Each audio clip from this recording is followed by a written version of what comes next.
What's up, Warriors? Welcome back to the Battlefield of Mind. My name is Rick. I'm the creator of the Warriors Way mindset. And today I am honored and blessed to be hanging out with the kingmaker himself, Carlos Chincarini. Did I say it Chincarini. right? That's Chincarini. okay. God damn it, man. That S I threw in there. There's not even an S. Chincarini. Dang it. I was practicing it too right before this. Dude, you nailed it. When we weren't recording, you nailed it. So it's I okay. threw an S in there. I don't know why I do We'll this. just go kingmaker. It's easier to say. All right, Kingmaker. So here's what we need to do with everybody is some people know you, your people know you, some people, my people haven't heard of you yet, but they need to know you. So who are you? What do you do? Tell people where we're going. Yeah, for sure. So, quick 30 seconds on me. I'm really passionate about helping people step into that absolute king version of themselves with that king energy, that king self that is 10 out of 10 in every part of life, not just physically, not just mentally, not just spiritually, financially, but in every part of life so that they can continue to develop that version of themselves that just kicks some ass. Bit of background on me: I'm currently in Canada to visit my wife's family, but we're from Australia. I grew up in Italy, so this is a bit of a geographical lesson for everyone. I moved to Australia when I was 14. Italy shaped a lot of my first part, especially my first business. And my first business really shaped a lot of what I do today. And I really spend my time working with two really archetypes of people. The first being business people, both men and women, and then the second archetype of people is elite athletes and teams, and really helping them to step into that absolute best version of themselves, getting away from their what I call the little bitch self, so that they can ultimately fulfill their passion, their purpose, and kick some ass. All right. How do I know if I'm in my little bitch self or not? How do I know? Yeah, it's a good question. I find it takes awareness, right? So it takes awareness to know, to be able to distinguish between when you are in the version of you that kicks ass and when you are in the version of you that just continues to give in to comfort, excuses, fears, doubts, you name it. So any of those emotional states that are on a weaker energy on the side of comfort and safety, that's the fastest way to know that you're just playing in your little bit self. It's in order to, obviously it's a facetious way just because I think it makes it easy to understand. But if you actually have a look biologically, our brain, how it operates, and I know you're big on the warrior mindset. The thing is with who we are as humans, the first enemy that we have to overcome is always ourselves, and it's that little bit self. In our brain, there is a specific part of our brain called the amygdala, which is the part of our brain that is designed to seek comfort and safety.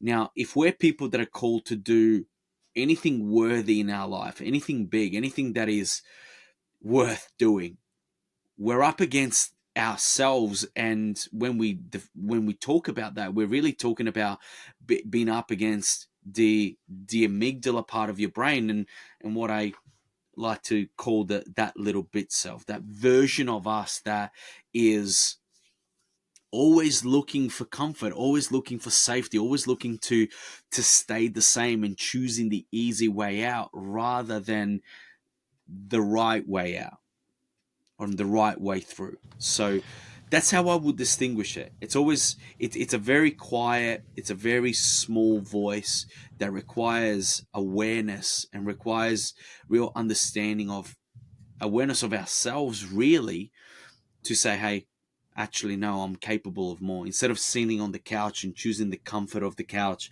I'm actually gonna get my ass up and go into the gym. Or you know what, I walk past the dishes in the kitchen. I don't want to. I don't want to fucking do them. I'm going to do them now because I don't want to do them. So it's continuous. It involves mastery as well, because once you have the awareness, now you've got something that you can make a choice to say, hey, what am I going to reinforce? Am I going to reinforce the my weaker self, my almost my impulses of choosing easy and choosing comfort and choosing safety, or am I actually going to choose the resistance? Am I going to dive into that? Because I always like to say that it's the thing is never about the thing, right?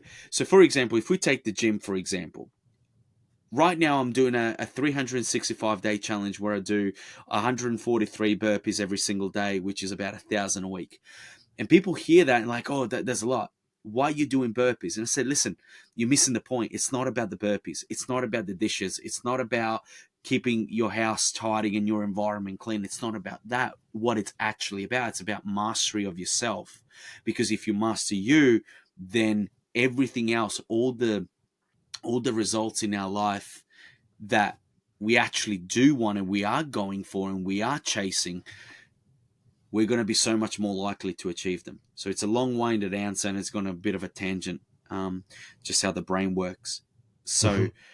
it's, I'm going to land that plane saying that in order to know when you are in your little bit self, is because often it will feel and taste and sound and resemble everything of comfort and ease. You are right. There's a lot to unpack with all of those because we do jump around a lot. We can also tell too that like you've been doing this for a minute because you're able to put all the pieces together to complete like this is where the bridge comes from and this is how you get to the other side of it. So it makes sense. There's a couple of questions I have in here. Like, so calling somebody their little bitch self because of the amygdala, that's like the comfort safety zone. It almost sounds as though it's almost judged as like if you're going into your comfort safety zone, you're considered going into weakness. Like you're doing the lesser version of yourself. It's not as strong as you could be or should be, or maybe even would want to be. And that's the maybe part to it. So this is where it got into like, you being the little bitch self. Are you doing it the right way? Well, I've also found that the right way is subjective. Well, what's the right way? Because it seems right and wrong, good and bad is really based on goals or targets or what it is that you want to do. Well, Mm-hmm. if people aren't clear on that, how do they know if they're doing it right or wrong if they don't have a target? 100%. You've got to goals vision is probably what we're touching on here. We've got to have a vision, a purpose. We've got to know where we're going. Without that, we're setting ourselves up to fail. That's why 95% of people um, fail, because they actually don't know where they're going. They don't actually have goals. They don't have a purpose to what they're doing. That's one part of that equation. The answer to the question of what do we know is right and wrong, I'm very big around being conscience led, and I don't actually believe I have the answers for anyone. I think people have their own answers, and if they actually are willing to listen to themselves, they actually know what right or wrong is. And if we are conscious led and we listen to the voice that, man, I've realized that a lot of the stuff that I do is to keep my conscience quiet, to know that, hey, between me and me, as long as I keep that little voice, that I know that I'm showing up the best that I can, that I know that actually I have nothing else left to give on in that day, then I've succeeded. And so I think conscience is one of those things that is easily left behind and missed in today's world. We're not conscience led anymore. We're giving to so many different, whether it's vices or stuff, and we've forgotten that part of living. And I think as a man and as a leader, whether in your own family, of yourself first, my firm belief is this: is that the more we are able to be conscious led and we actually take care of our conscience, and we're congruent with ourselves, where we're aligned to actually our own standards and the way that and the standards of what we're capable of doing. If we're able to do that, and we can almost each and every single day go back and say, you know what, My conscience is clear today. It's quiet. I'm at peace. I've got that peace of mind, whatever that might be, with my kids, with my wife, with my work, with my money, spiritually, mentally, emotionally, with the things that I say that I want to do. And I've kept that word between me and me.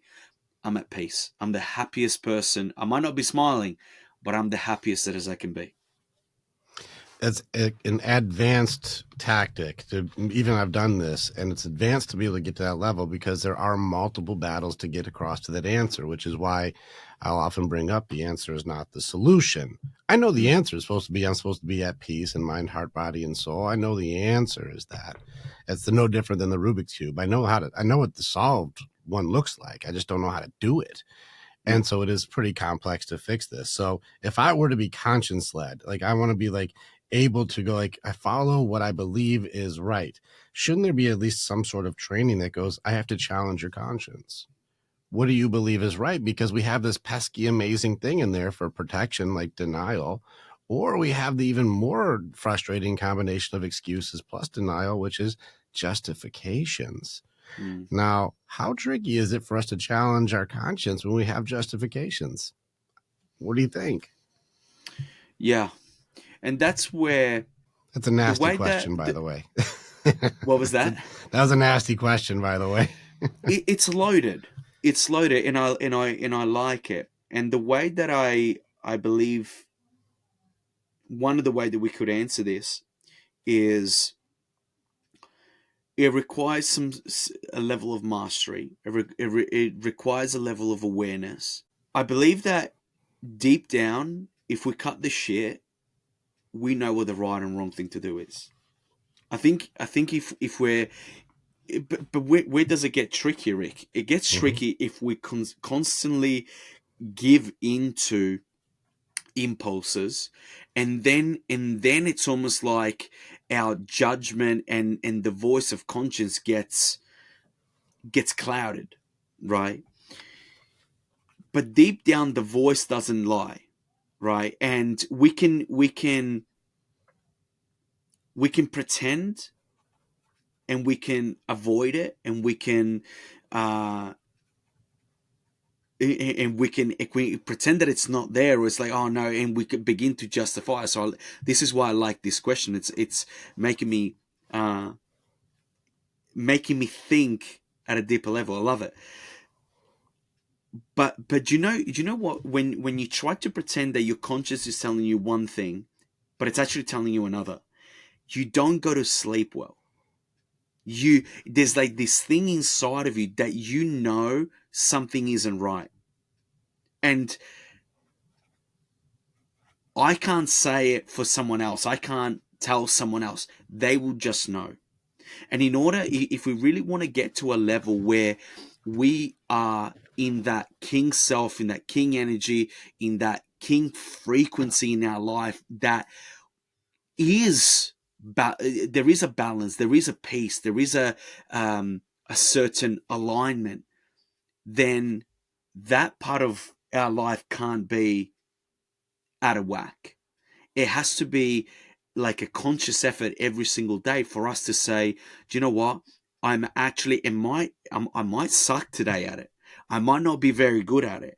It might be painful. It might be hard. There might be suffering involved, but I am working towards that, and I'm doing the best that I can be. And as days goes past, weeks goes past, months go past, we get stronger and stronger. We get closer and closer to a higher and higher level of mastery of that, if that makes sense. Yeah, it's a tricky question on this one. I'm also probably going to make it even harder in a second here. So just give you like Okay. I got another It's because your good. answers are going deeper, and I like it.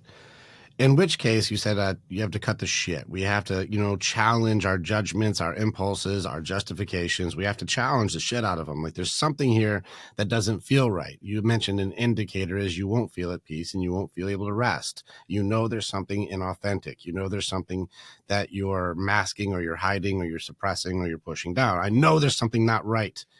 And that leads me down to a really difficult thing. Well, at some point, we have to be honest about the truth. Well, how do we know if it's truth? Mm. This is where people get jammed Mm-hmm. is I want to know, am I really being authentic or telling myself the truth when I don't know if I have the awareness training yet to understand the difference? What if it's our ability to tell the truth has always been there, but it's been clouded by pride, ego, arrogance, We were taught by somebody for these behaviors. and Remember, it's generational conditioning. curses come right in. So, like, we're taught Mm, by somebody how we should be. mm, And because our parents are doing their best, our teachers are doing their best, our coaches, our bosses, our spouses, everyone's doing their best, which may be a shit show on the best day of their life.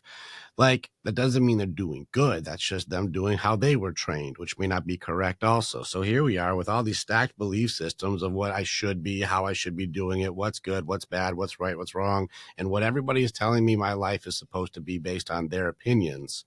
mm-hmm, How do I know the difference between authenticity and truth if I have to challenge this on my own?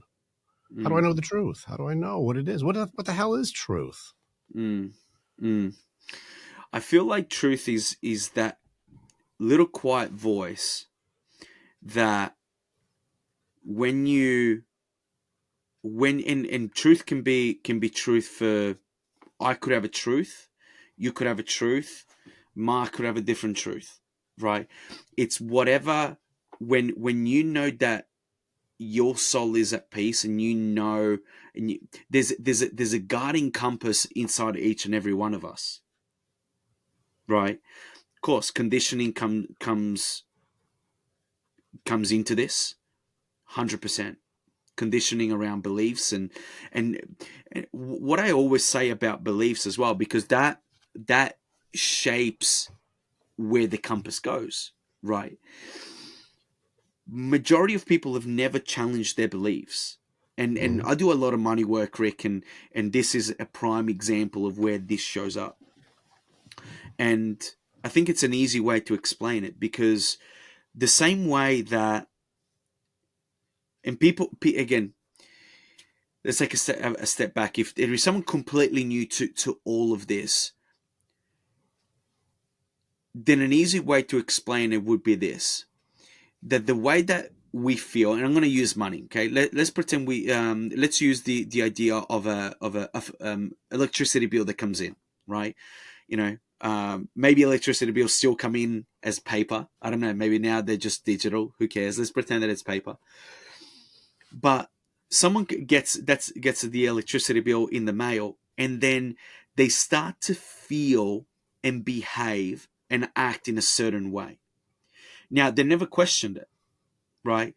And they just think that that's just how they've always done it, right? And it's just not a big deal to them. But if we start to question it and put some awareness around it and say, why do you act and feel this way? Initially, the answer is going to be, I don't know. This is just how I've always done it. But once we start to dig a little bit deeper, what do we find? We find that, hey, I learned this from my dad, right? And if I were to ask a question and say, hey, when the electricity bill comes in, how similar is your reaction and the things that you do, the how you put the bill on the fridge, how you then talk to your wife, how you then respond, how you feel? How similar is that to, let's say, your dad and how he did it? Another great way to look at this is when you get angry with your kids, how much do you sound like your mom or your dad talking to your kids?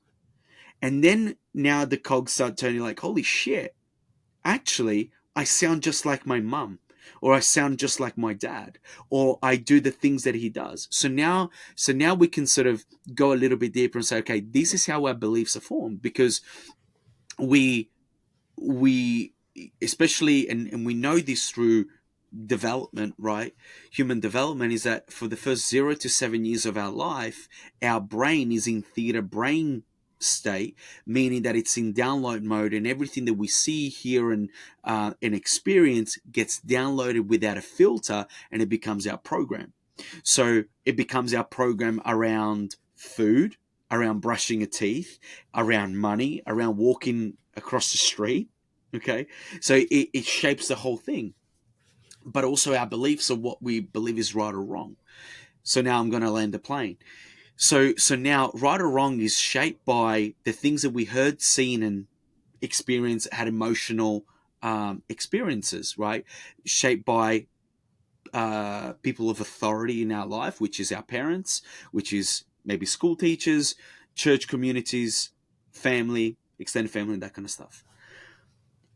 The reason why this is important is because unless we understand this, second, unless we look at what our beliefs are, see where they've come from, and actually say, well, is this my belief or is this someone else's belief? Because if it's passed on without a filter, then it's someone else's belief. If I believe that, I don't know, crossing the street, running a red light is bad, but I haven't built it as, something being bad because it's my belief that it's bad, but I'm taking on the belief of someone else's that it's bad. Until I actually believe that that's bad because I say that it's bad, then I'm always going to be carrying out someone else's belief. Going back to your point before of generational patterns, right? Now we're living our life not on free will. We're living our life based upon someone else's belief system. We're carrying out their beliefs. But this is the crazy thing, that because they didn't do the personal work and they didn't have the awareness around their beliefs, they're carrying their parents' beliefs. And their parents are carrying out their parents' beliefs. And so now we're just on this generational copy and paste of beliefs. Where is the issue? There's multiple. One of them is that, especially let's say around money, think about, growing up in Italy, Rick, I was raised most of the time by my grandma, my nonna, right? She grew up with money beliefs and food beliefs, because the two are very similar, from World War II, where there wasn't much money, when food was very scarce. So guess what the beliefs around money were? Put the little dollars away, right? Eat all your food, eat all of that kind of stuff, and it's passed down. Do those beliefs serve me today? No. There's 40 million Benjamin Franklin's been printed out every single day, right? So it's a different world. But unless I do the work, I'm carrying out all those beliefs that are outdated. They're not my beliefs. So we need to get to a point where we say, okay, what are the beliefs that I have right now? Let me become aware of them first. Let me understand, okay, where did it come from? Who taught me those? And then step number 3 is I need to disassociate to the ones that no longer serve me. So we're talking about right and wrong. Unless we actually challenge our beliefs, and what is a belief, by the way? The actual definition of a belief is a feeling of certainty. That, hey, no, this, God is this, and that's my belief. Okay? It's a belief because you have that feeling of certainty, because you've heard it from enough people, enough times, with enough intensity and emotional intensity, that has become certainty. Great. Now we know. So now we know that right and wrong is this. But let's challenge it. It might still be true. It might not. And you might have had experiences in your life that tell you otherwise. And you have that freedom. See, that's real freedom. That's because most people don't have freedom. Not because there's someone chaining them up or stopping them doing with a hand on their head that's stopping them, but because they're living someone else's beliefs, living someone else's life. All right, we got a good piece here going on. Thank you for that. So I like that you went through multiple parts here, which gives us a lot to work on. And I also appreciate, too, that you found the core for just about everything leads to a belief system.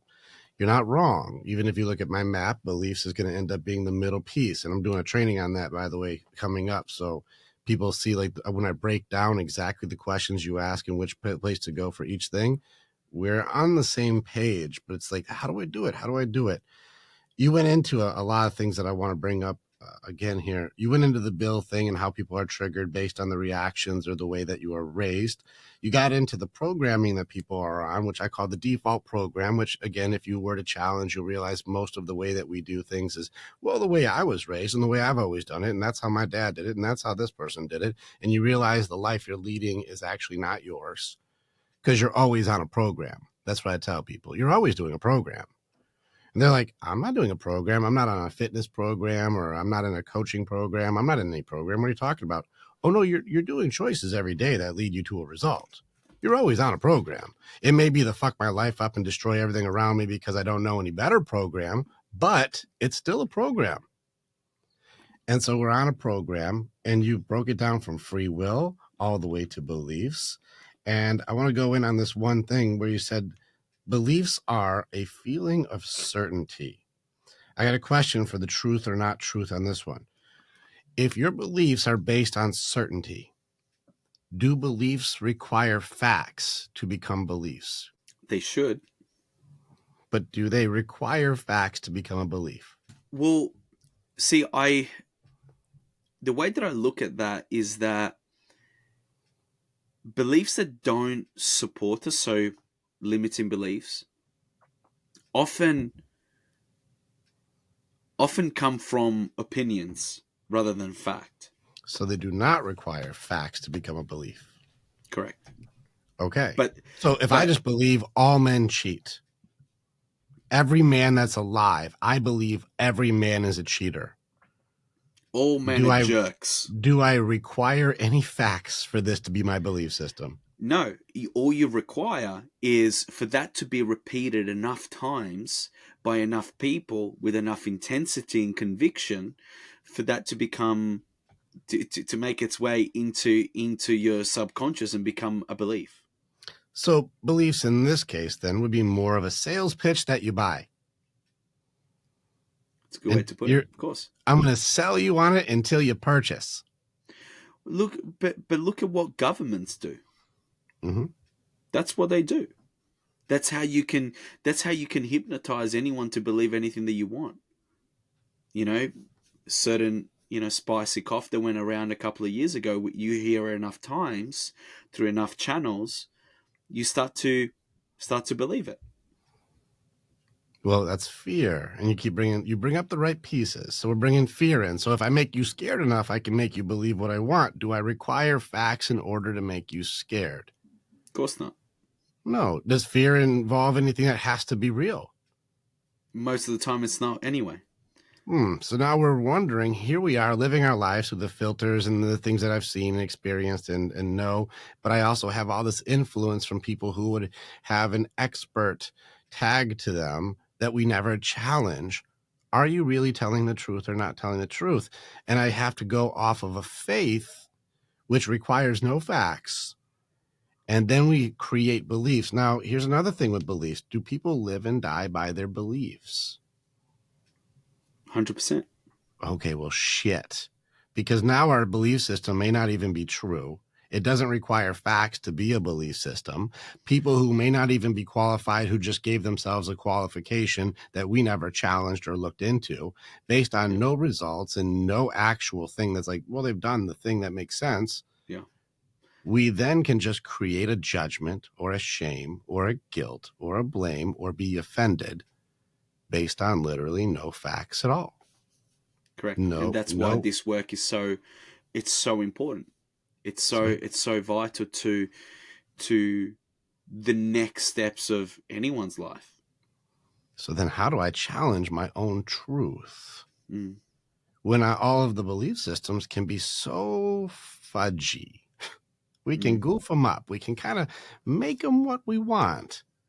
How am I supposed to know what my values or, my feelings, or how am I supposed to catch my distractions, my doubt, my guilt, my blame, my shame, my anger, my sadness, my anxiety? How am I supposed to catch all this shit when the core piece itself may be corrupted? How do I know? And this is why we have jobs. This is why people are like, how am I supposed to figure that out? It's too advanced. If you got the enemies within, you mentioned all of them: fear, doubt, distractions, and excuses. You mentioned all the enemies that attack us and how they attack. but also the grief part. And most people don't know how to grieve. They don't know how to do it appropriately. And we do it all day, every day. We don't know. So you've got denial, bargaining, anger, and sadness, and they don't know how to get to acceptance, honor, meaning, and what it is that's happening in their life. The feelings get triggered inside of them, which creates a belief system that makes them think that they're not good, they're bad, they're a piece of shit, they're not going to be able to do it. It's not worth trying. And then their identity becomes routed around the belief systems that got corrupted by somebody's opinion that required no facts at all. Yay! Welcome to adulthood. And who trained you? People who didn't get trained very well. Very true. So welcome to the game, folks. So now you see why both Carlos and I have jobs, because we're like, you guys do know we got to decode all this shit, right? Yeah. Yeah, it's pretty interesting thing here. So now we're back to the cure. Now, I'm going to go back to the thing you said, which is the free will. We went past that pretty quickly, but I do believe that there is a choice aspect to things. Now, some of you who are more logical, some of you who love the books, love the psychology, love the philosophy, you're going to like this aspect of it. But I do, just so I can give you the heads up where I want to go next, is you also mention this aspect of soul and peace. And I think this is something in these conversations that gets skipped because people add religion in for spiritual connection. Correct. And they goof it all up because religion can also be routed in opinions and judgments and shame and guilt and blame. Where the spiritual connection aspect of, like, heart to heart, brother to brother, like, son to mother, mother to daughter, like all these connections that we have, that's like, I can feel your energy from here, doesn't necessarily require a building to do. Mm. And so I'm going to go that way next, just to give you the heads up, but I do want to get into the logic aspect first. Mm-hmm. All right. Now, I wrote a book called Everything is a Choice, and I would hope that you go, well, let me kind of challenge, is everything a choice? Now, what is your opinion when you hear that? Do you agree, disagree, and happy either way? Yeah, I think it is a choice. Again, I would say that it comes down to having a level of awareness that two things, that everything is a choice, and then developing the muscles to be able to continue to making that choice. Because sometimes it feels like I don't have a choice, and that's the feeling, that's a perceived idea that it's too strong, too big, and I actually don't have a mental, emotional, spiritual, physical discipline to be able to say, hey, especially if I'm in a state where I have an emotion where I say, hey, okay, I might be in shame or guilt right now. If I realize that guilt is actually just, I'm actually doing that to myself, no one else is doing it to me. So if I'm doing it to myself, I can also do to myself something else. I can also choose to, if instead of injecting myself with doubt over a situation because nothing else is giving me doubt apart from me, then maybe I can inject myself with actual confidence or certainty or positivity, whatever it might be. So the awareness that you're saying, "Hey, it is my choice. I am doing this to me. I can." There's no, again, the I see like the vision of like a hand on a head. There's no one. There's no one with a hand on your head stopping you from succeeding, stopping you from having a body that you're proud of, stopping you from having all the money that you want to work towards it. No one is doing that. There is no one with a hand on your head stopping you. So the choice is yours. Where it gets challenging is the program, and we've been conditioned to feel and act and think in a certain way for so long that those muscles are stronger, and it takes, just like when we recondition our body to be at a certain level of fitness, it takes time and it takes effort and it takes repetition. So it's just a matter of putting in those reps. So yeah, I truly believe that everything is a choice. I have a choice moment by moment how I feel. Moment by moment, do I want to step away from emotions, thoughts, feelings, states that actually make me feel like I'm the fucking man? It's my choice, right? Do I want to allow that or do I not? It's entirely up to me. So it goes moment by moment. Having that awareness that, hey, I've just gone down. And Rick, the way that I sort of like to explain this is, and you might be familiar with the work of David Hawkins, the high rise. I call it the high rise of consciousness, but it's really the map of consciousness that he talks about, right? I use the example of a visual of a high rise, and I make this high rise like a hotel, right? Where you've got the penthouse at the top, you've got the lobby in the bottom, you've got the elevator that brings you up and down, and it's about keeping yourself in that penthouse at the top, which is that king energy, that king state, where the results that we want in life are really the external views and the things that we see outside of the building, right? And anytime that elevator drops, we have to bring it back up into the state. And with gravity, what happens? The elevator wants to come down. There's always a kid in the lobby just pressing the button and pressing all the buttons and bringing you away from where you want to be. So being aware of, hey, where am I right now? Like, what's my state? Emotionally, mentally, where am I? Where's my confidence level? Where's my certainty? Where's my king energy? Where is it gone? And then say, okay, hey, I can. All I need is within me. I don't need anything external of me to be for me to be who I want to be. This is a concept that I think is very powerful, bringing back power to the individual to say, hey, I choose where I want to go. I choose where I don't need to rely on anything outside of me, food, drink, substances, whatever it might be, for me to be in a state of enlightenment, bliss, joy, freedom, all of that. And then once we have that awareness, then developing the muscle to say, I'm going to get myself out of feeling like shit into feeling good. The knowing to the doing. I think it's funny you brought up Hawkins with that stuff. Yeah, I've got a couple of his things when There I we get go. into Hawkins stuff. I had When a he gets feeling it, it was close by. yeah, I was going through this the last couple of weeks, and I got into his map of consciousness. When he gets Yeah. into like the Yeah. different levels of the things, and I was enjoying his number system, which I thought was the funniest part about it. I'm like, you added a number system to the emotions. I love it.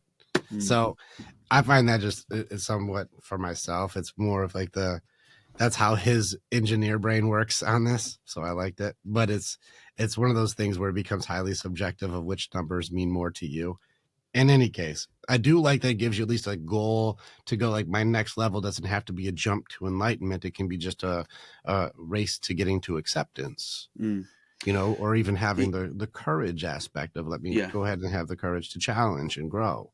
Yeah. In most cases, it's about moving yourself to the next one, to the next one, to the next one, to the next one.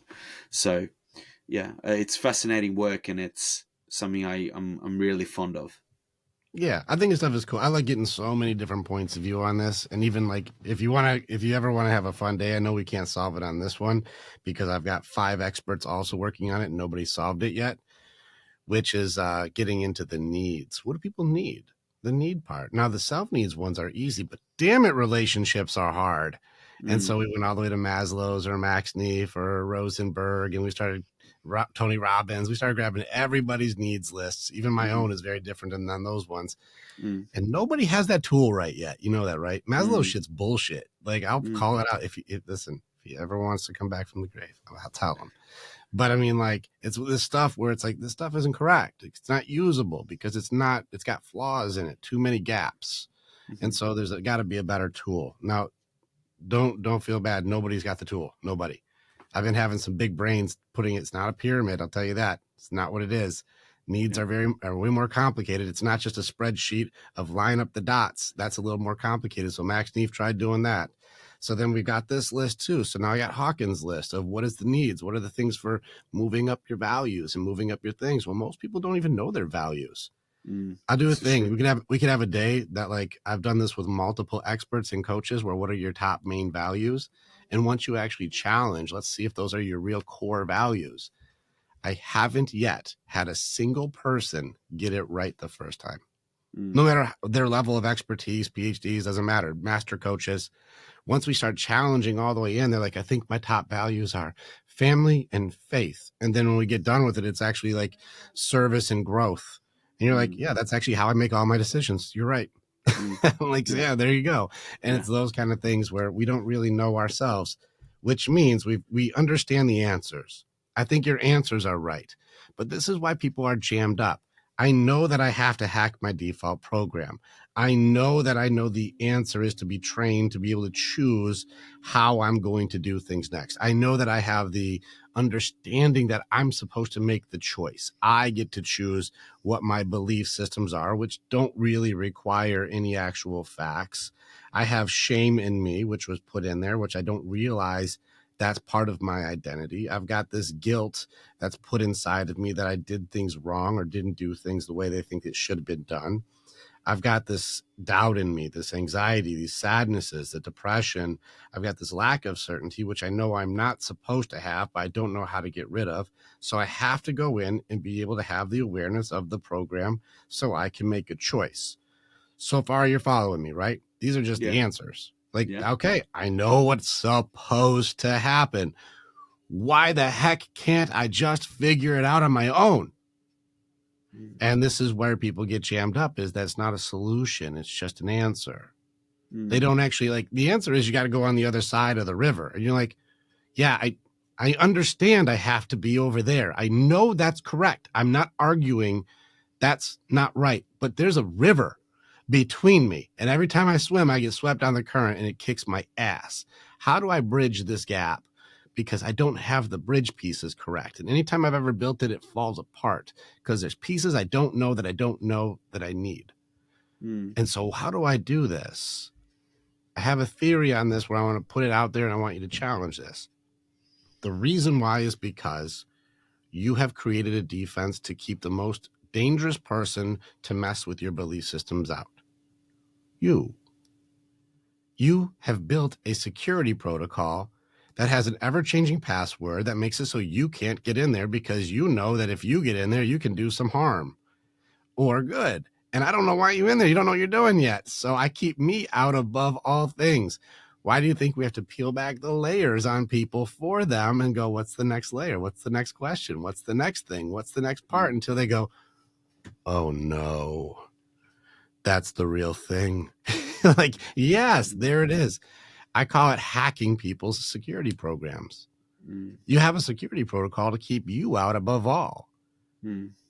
You have to lie to you. You have to convince you. You have to justify to yourself, I'm doing great. These are the masks that we live in denial. This is like if you've read Lewis Howes stuff where he gets into the masks of masculinity for the guys. And this gets into living in the suppression system and then showing a face that makes it so people like you. It could be the Joker mask. And we're always telling jokes so you don't get too close. If you're Mm. laughing, you're not worried about my sadness. Could be the stoic mask where I show no emotion. Nothing bothers me. I'm a solid statue. Could be Mm. the athlete mask where I'm badass at this, badass at that, but everything in your life is falling apart, but you act like you got it all together because you have a skill that makes you famous and or have money. Or it could be money itself. Check me out, my flex. Look at my car. Look at my plane. Look at my stuff. And you're like, that makes it so you stay away from asking, do I not have it together? Because I must be happy I have so many things. Mhm. Or I get so many chicks. I get so many women. This is because there's a hole in me I don't want to talk about because I'm too busy feeling validated by the pursuit and acceptance from other people who also do not know me.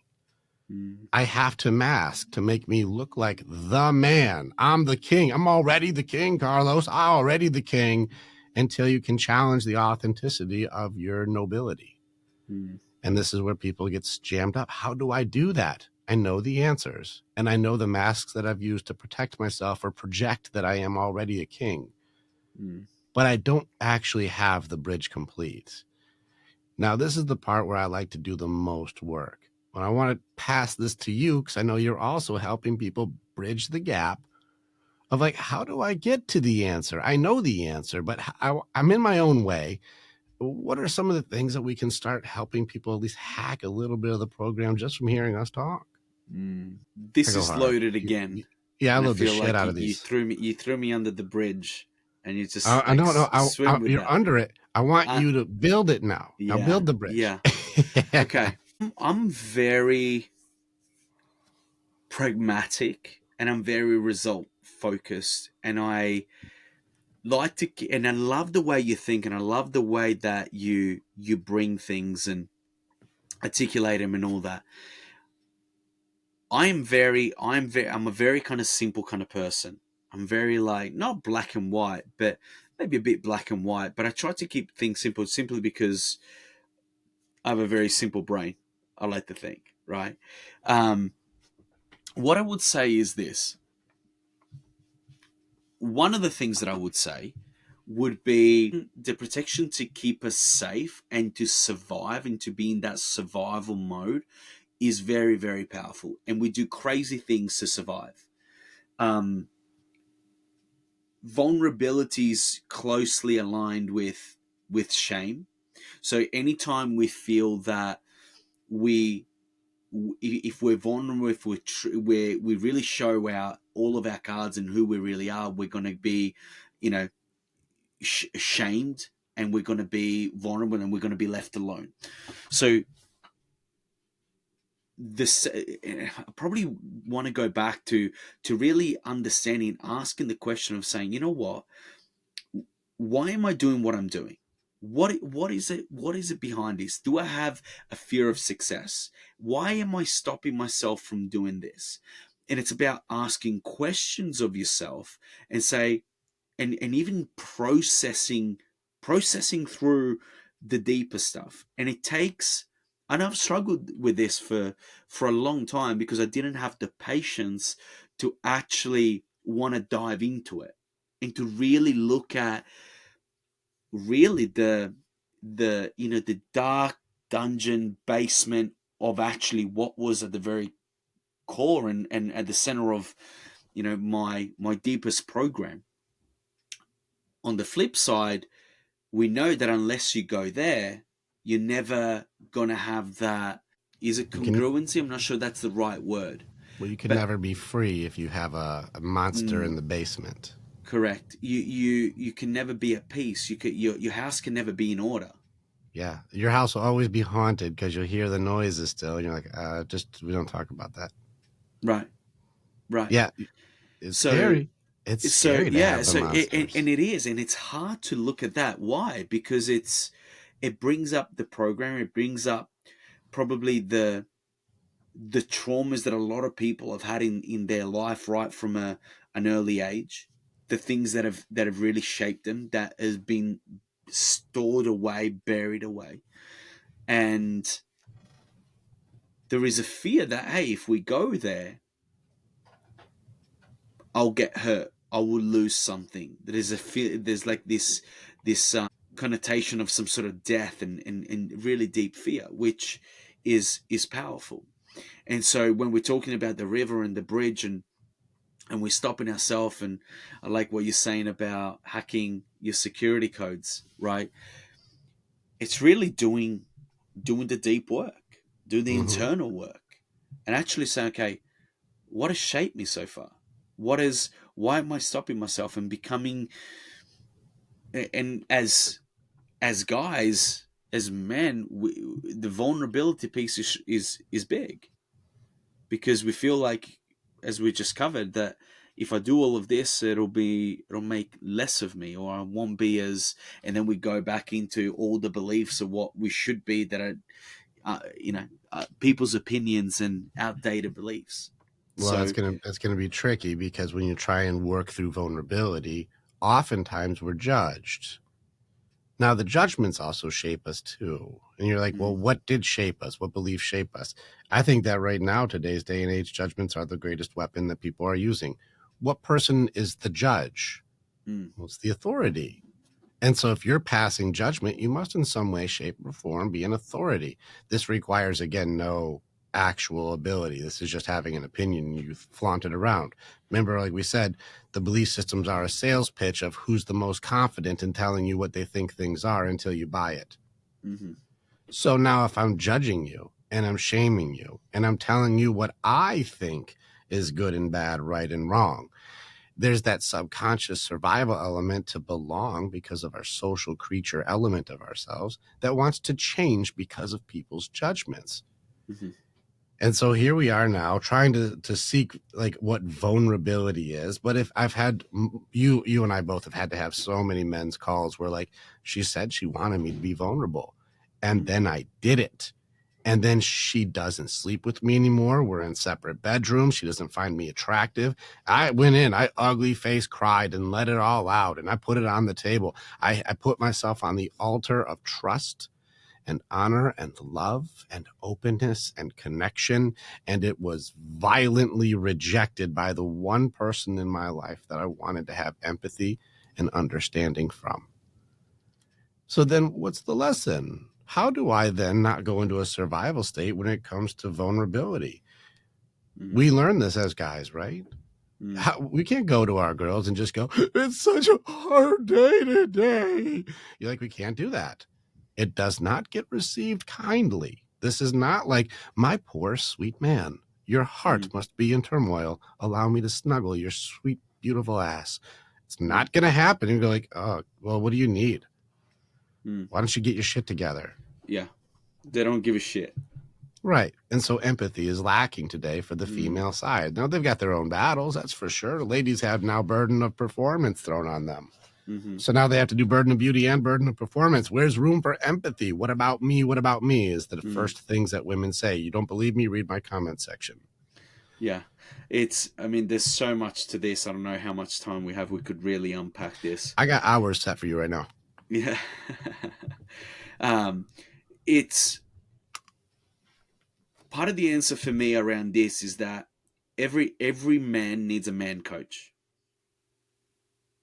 Because to bring that vulnerability, and again, who we're doing vulnerability for? We're not doing it for them. We're doing it for us. Why? Because when we're vulnerable, what does that do for us and for our growth, right? For how we can show up for our That's a good question. What does vulnerability do for us? Because right now it's classified as weakness. But by who? That's a good question. And right now we're convincing, I bet you I'd put a high majority of guys say, well, I believe it is. Because we judge weakness poorly. You see somebody who can't lift their own, I don't know, you're at the airport and they can't pick their own bag up over the head. And you're like, come the fuck on. Shoulders days at least once a year. Like, at least do a little to take care of yourself. And we judge weakness not kindly. We do not look at weakness, especially as men. We don't look at a weak man as like, I like that. That's not good. You can't put your own bag in the overhead? Come on, buddy. Unless you're transporting weights. And part of that has also got to be around standards too, right? So we've got to talk about standards around that, and like, man, like there's physical weakness, there is vulnerability. I don't think it's got to do with that. Vulnerability is actually the ability to actually open up and say, hey, this is what I'm struggling with. It's got to be done in the right way. It's not about being a victim and just being just sometimes we need a soundboard, and sometimes we need to let shit out, and we need to have that moment where we go into a bit more of to me state, right? And we just let it out until we can get into by me and then through me. That's fine, but that's why we need the right place in order to do that. Because if we're in a place where, hey, like a bunch of guys are, hey man, I resonate with what you're going through.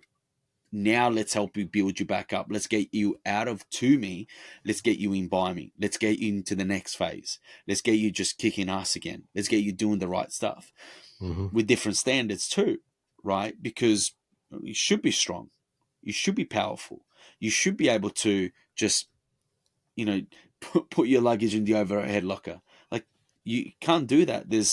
If you can't do that part, then man, it's trouble, There's a right? series of choices that you've been making to make it so that you're Of not course. capable. You don't have competency. You can't take care Correct. of yourself.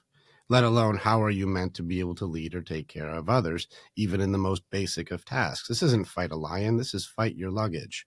Yeah. And so this is where it's funny, where you go like, well, did you at least put some effort into like self-care to make Mm, it so that you're worthy of somebody who would say you have that king, like that nobility to say, I would follow this leader. mm.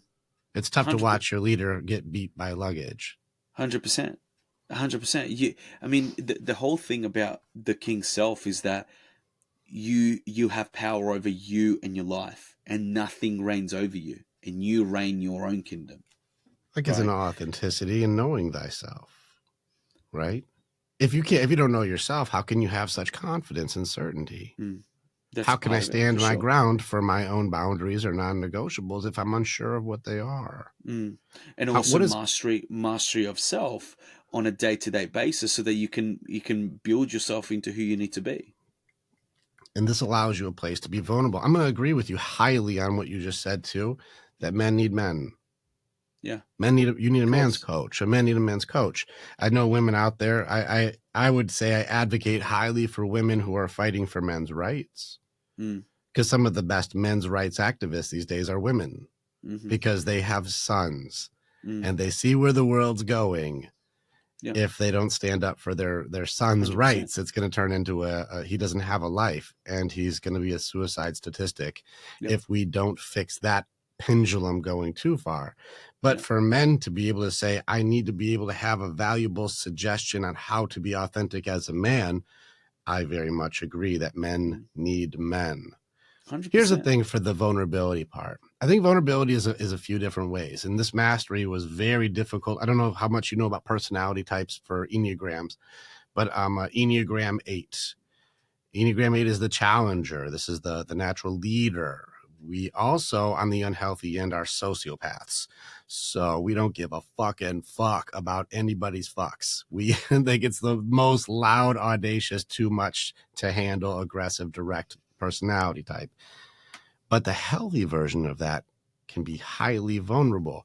The reason why it's difficult is vulnerability and control are the hardest thing for that personality type. It's the Hmm. hardest thing to relinquish, even to say things that are positive and vulnerable, like, Carlos, I'm very proud of you. Mm. I believe in you. I love you, man. Like, to even be able to put yourself on a positive altar of vulnerability, they're like, nope, not doing that. That's just bitch shit. I'm back in my bitch shit now. It's like, Hmm. well, I don't know if being proud of somebody and putting yourself out there to be rejected with love is necessarily a weakness. Hmm. I don't know if I'm in my bitch self if I go, dude, I am so fucking proud of you. I am I don't proud think of it how is at much all. work you've done. And this No, is where people will 100%. get I think that's confused. that's very much king self, and it's king self because it's leadership, Mm-hmm. because it's taking care of your people, building someone else up, right? This That's this leads us right to that one crazy word for the king thing versus alpha thing. hmm And people have this terminology gets fucking muddy. They get it mm. goofed up.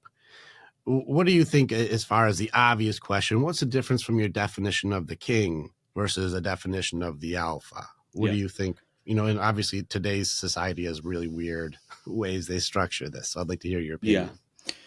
opinion. King is selfless. Alpha is ego. King is selfless. A king serves. A king builds up. A king serves its people.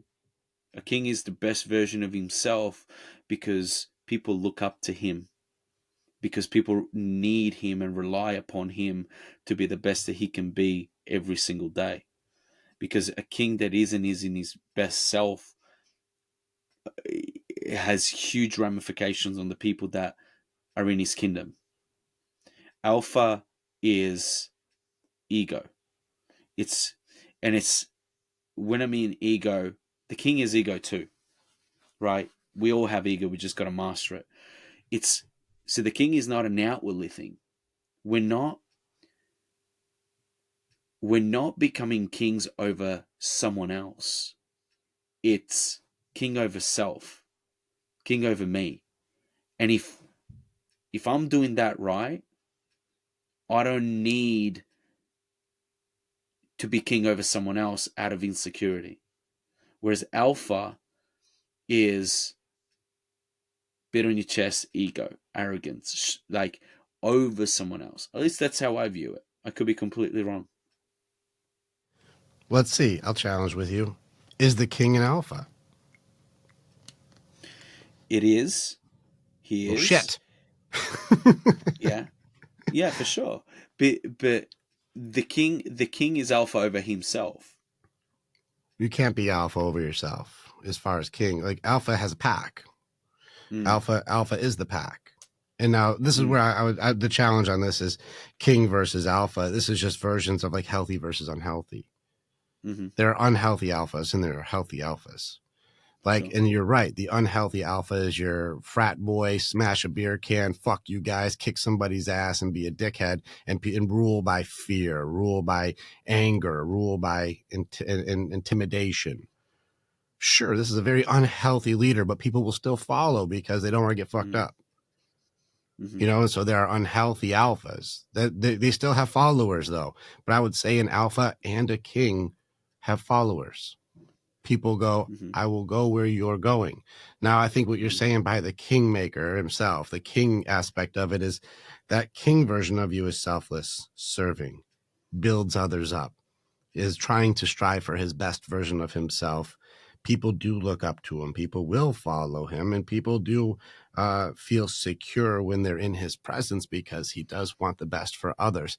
I do believe that this mm, person naturally will have followers. It's not right. just king over just himself, because if he's setting the precedence for what is right and not who is right, like an unhealthy alpha would be, well, then this makes you worthy of leadership. This makes you a king. I don't know if you agree or disagree with this. Leadership through leadership through service. Sure. Well, there's different types of leaders too. There's frontline leaders, which is leadership by Yes. follow me and do as I do because I will show you the way. But there's leaders who Mm, serve from the middle. Well, how can I serve mm-hmm. you? And how can I serve you? And what do you need so that I can make sure you lead? But there's also generals and strategists and people who lead from the back. Very good at delegation. I need two of you over here. I need one of you here. I need this emailed out. I need that sent over here. I need two of you working on this project. I need it done by Thursday. I need you guys here. And they're masters at delegation, moving the chess pieces, which is not Mm-hmm. a leader. All of them are leaders, just different styles. But this also would require mastery of self and all, because that lack of, like you said, the negative, insecure, arrogant, it's all about me ego, which would be an unhealthy alpha. I think people also mix up Sigma shit. I've been hearing a lot of that. Have you looked into any of that nonsense yet? Okay, Not so yet. it seems like a Sigma would be the alpha, like strongest version of an introvert who doesn't require anybody because they're at peace within themselves. And so they're like, they say a Sigma is like a tiger who hunts alone and is, you know, able to handle anything bigger than a lion, where a lion is an alpha who has a pack.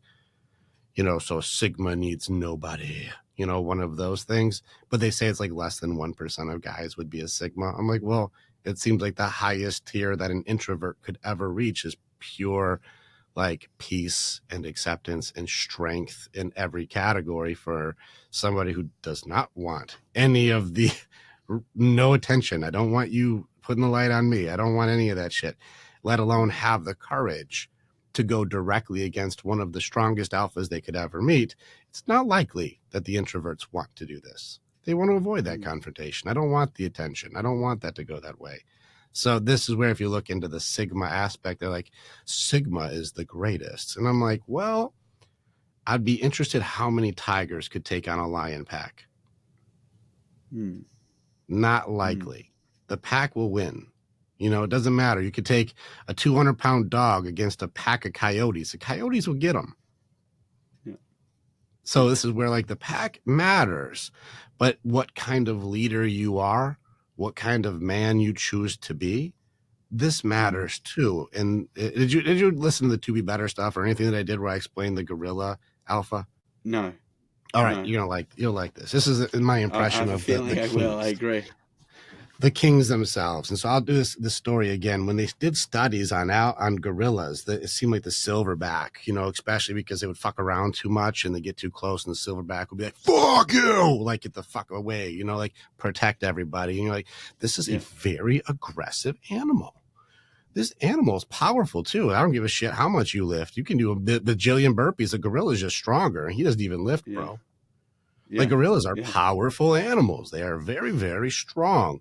And they thought that this thing was just most of the time going, "I'll kick your ass, and I'll kick your ass. I'll King Kong your ass." And they're like, can't fuck with that guy. He's the alpha, right? But when they studied gorillas, they realized that only like 1% to 2% of the time is he doing any of that shit. What's he doing the other 98% of the time? Most of the time, when it comes to what the alpha gorilla is doing, is praising. You see the little gorillas going, "Check out what I can do," and spinning around, and he's like, "Oh, oh, oh, oh," like giving like approval and making them feel like, "Yeah, you're awesome, buddy, and you can do it." And you see the one that's really sad, and he'll go over and he'll hold the sad one and just keep them safe and feel like they're okay. And then you'll see another one learning something, and he'll be teaching, and he'll show how that works, and he'll be doing another thing where he's making sure that everybody feels included and everyone's involved.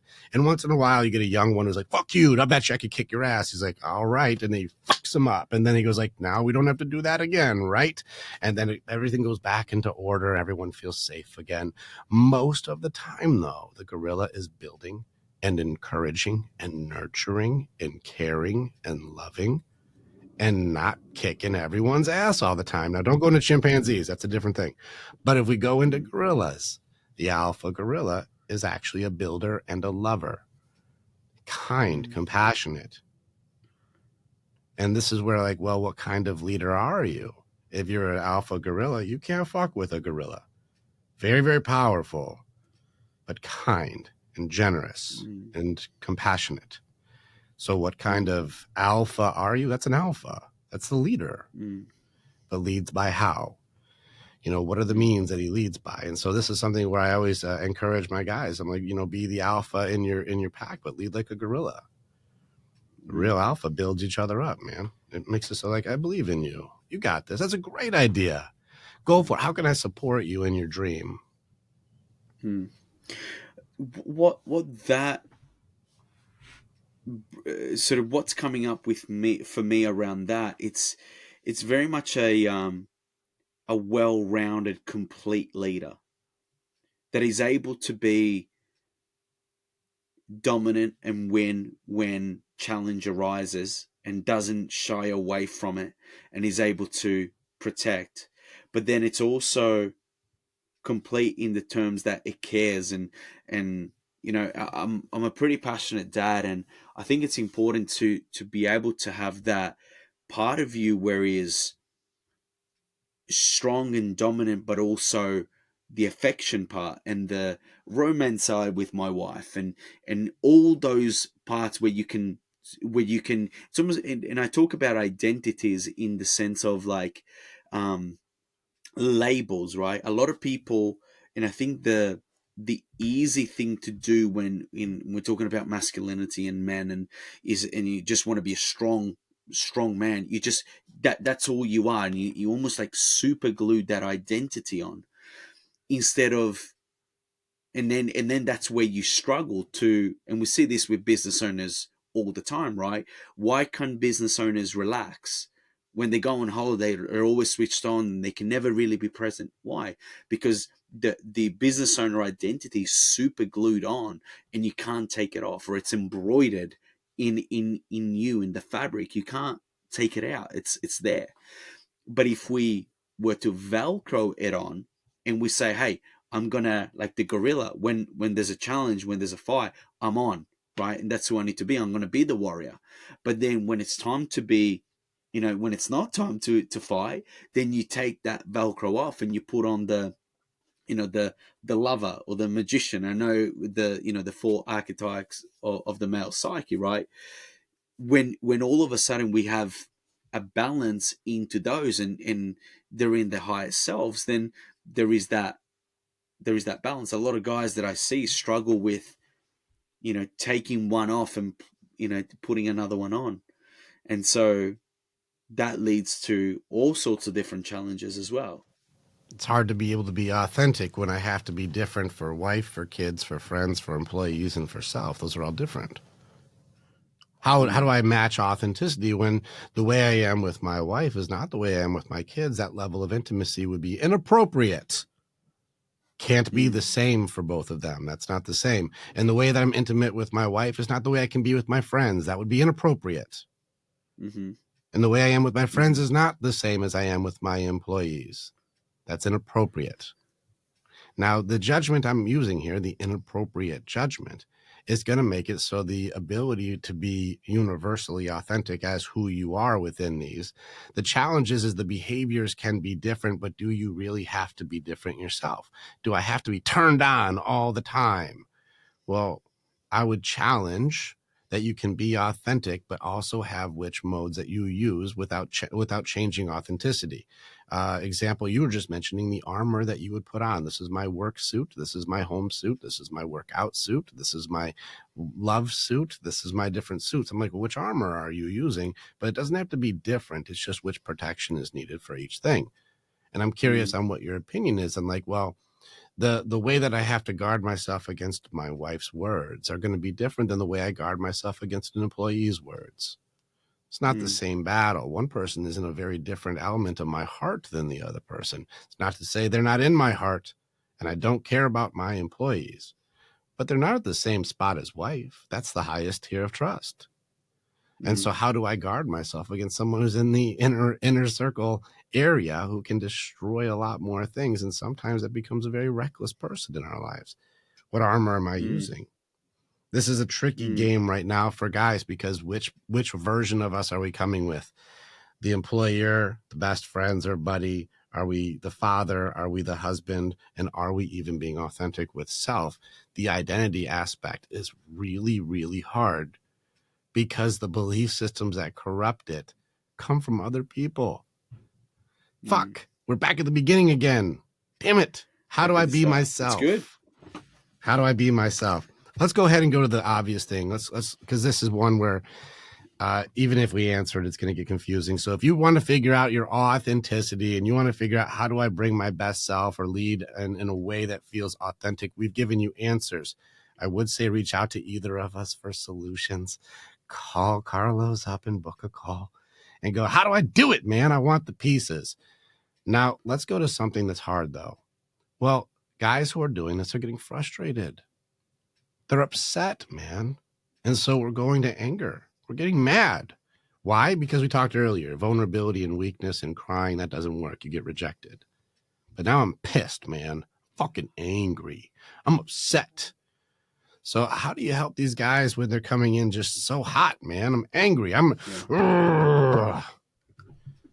How do you help them out? What's some of your opinions on anger for men? Yeah, it's a big part of that is the actual need to release that anger. A lot of the time it just gets repressed and it never actually goes anywhere.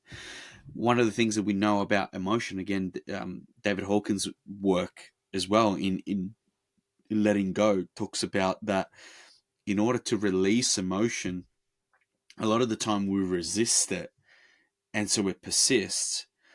So the first thing that I would say is to actually not resist the anger, but to simply, and the way he talks about letting go of those emotions, to get out of the way, feel it, and as just like a knot in your shoulders, right? It's painful, but you press it, blood flows to it, you put attention to it, you don't resist it, and then it just goes, it releases. So that's one. And the second part of that is, I've lost it. Can you ask the question again, just for a quick second? I've lost the All question. right, we're working through anger right now. We got the first part of Yeah, dealing with anger is going to be release. We need to do the outlet yeah, aspect of it. Work yeah, on the anger area. Do you yeah, remember this? Your second piece? yeah. It I'll add. I don't mind. I got some pieces that may jar you right back in. Yeah, okay, go for it. I All just right, blanked cool. for a second. Get No, some I notes up. did. I was training. I did a training that will probably end on with this one where I was talking about purpose right before this, and I was telling a story to raise context for the purpose point that I was going to make, and then I totally lost it in the middle of it, and I had to sit there like, what the hell was I about to say? Totally fair. I just did it like an hour ago. All right. So, in which case, we got the release and the outlet aspect. I also would go to the source too. And I found that the source for anger for guys is usually going to be in our loss system, because anger is part of our grieving cycle. It's part of our control system. And so when it comes in there, I found 3 different areas that's going to be like the categories that I have guys challenge to see, is it in these categories? The first one is going to be, was something taken from you or is it lost? If somebody steals your stuff, it'll piss you off. Or if something that was like important to you was lost, it's like, where the fuck is it? Or why was that taken? Or why is that gone? Or where is it? It'll make us mad. This can also go into death. It can go as extreme as somebody who was lost in your life, or loss of your Yeah. marriage, or loss of your identity, or loss of your status, or loss of something important to you. The next one goes into injustice or in unfairness. That's not right. That's not fair. You shouldn't do it like that. That goes against the golden rule. I hate that. And we'll get mad because people are doing things you know is wrong. And then the last one, and this is mostly in any relationship dynamic, whether it's your love or it's your kids or it's your work or your boss or your friends, goes into unmet needs. And that goes Rosenberg style. Most of the outbursts that we have come from some sort of tragic unmet need. Most of the time, we don't even know how to explain what it is. It can be something like, why don't you shut the fuck up, is really the need to feel heard. And this is where people have a hard time expressing their needs. And so usually in these categories, we get pissed off. And if you have an unwilling partner, or you are afraid of conflict, or you're not sure of yourself, or you haven't worked it out, I'm going to repress. And like you said, repression leads to expression. I'm going to eventually explode at some point. The volcano or the bottling up effect, we know what that does. Did anything I just say jar your second piece? The part of it, I completely agree. I think it's really good points. I find that a lot of the frustration. I love what you're saying about hard conversations and conflict. It's one of the temptations is to just delay things and don't address it, but then it just bubbles up and then it explodes into something way bigger. If we're talking about anger and what you were saying before, a lot of that frustration I've found from experience is little things that don't get dealt with that leading to something a lot bigger. Now, if we're talking in a relationship sense, right? The way that I look at relation, it goes back to what we were saying before about if you need a place with another man that you can bring your stuff, so that when you then show up in your relationships, right, you are there to lead and to serve, right? If we show up and serve in our relationships, right, and it's the concept of that I sort of relate it back to so many other things, right? It's the giving to receive. Especially in relationships, we go and we wanna get the things that we want to get, but we don't first give, and then we're like, oh, why I'm not having as much sex? Why is she being a pain in the ass? Why she keep challenging all the things that I do, right? But if I were to give and I build my partner up, my wife up, and I give her the things that she needs, and now because I show up in my king self and I give, then the chances of me getting the things that I want go through the roof. Maybe. This is a hard part. Relationships is the hardest level. Like, that's the hardest too, because there's 2 different people. Working on self. This is where like I shine on working on self. Working on relationship, I am openly not a relationship coach. In fact, I am responsible for more relationships ending than saved. Yeah. I'm going to be very That open makes with sense. you. Well, at first I thought that, like, oh man, what am I doing? Am I really doing God's work here? I'm killing marriages. But what was happening, and this is where the guys all pulled me back. They're like, first off, you're right. Men need men. Also, women need women, just so you guys know. Yeah. But for a different reason, and we'll help you with that in a second.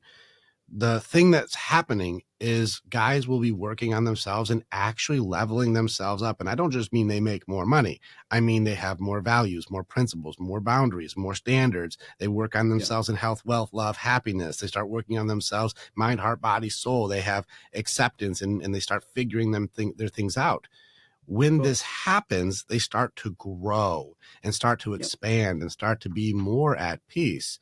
And it exposes that your partner is not growing. Now, there are women who are like, I Correct. want to grow. I want to grow. I see what you're doing. And they can also recognize safety, security, going, oh shit, my man is out leveling me.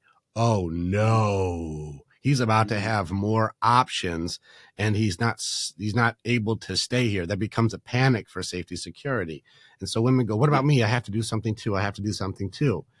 Well, those women, you at least may have a fighting chance until you start getting underneath the denial aspect of, no, I just want him to not leave me and use all of his good things for me, but I am not willing to grow. I do not want to evolve with him. I don't want to improve me for him, which then exposes the level that I was at when I chose my partner. I was unhealthy, and I chose a person who would choose me because they were also unhealthy. And if either Correct. side becomes healthy and they're with an unwilling participant for health, you will kill your marriage, you will kill your relationship. It will die. You will grow apart because one person is on a growth trajectory and the other person wants to sit and stay still.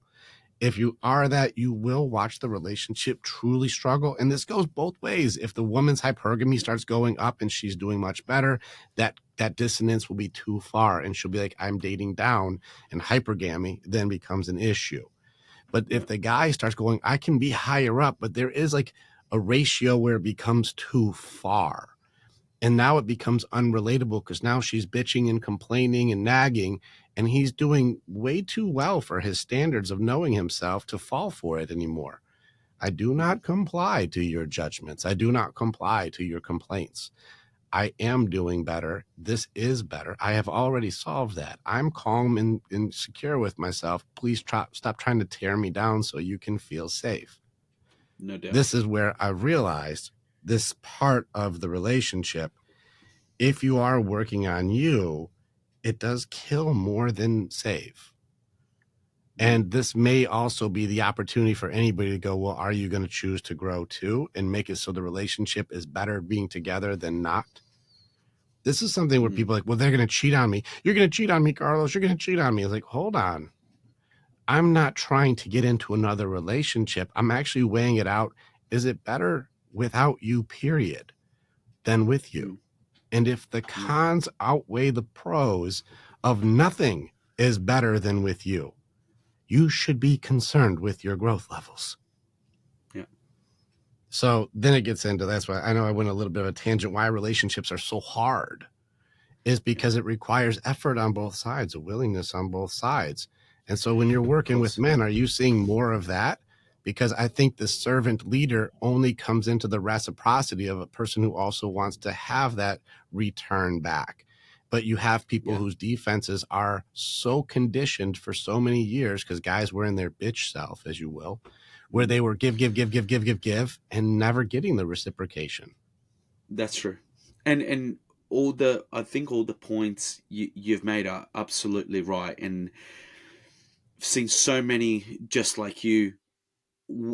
It's almost like when you give people the opportunity to open their eyes and see that it didn't it didn't start from the right place in the beginning, right? And it's just exposing that, which is probably a good thing.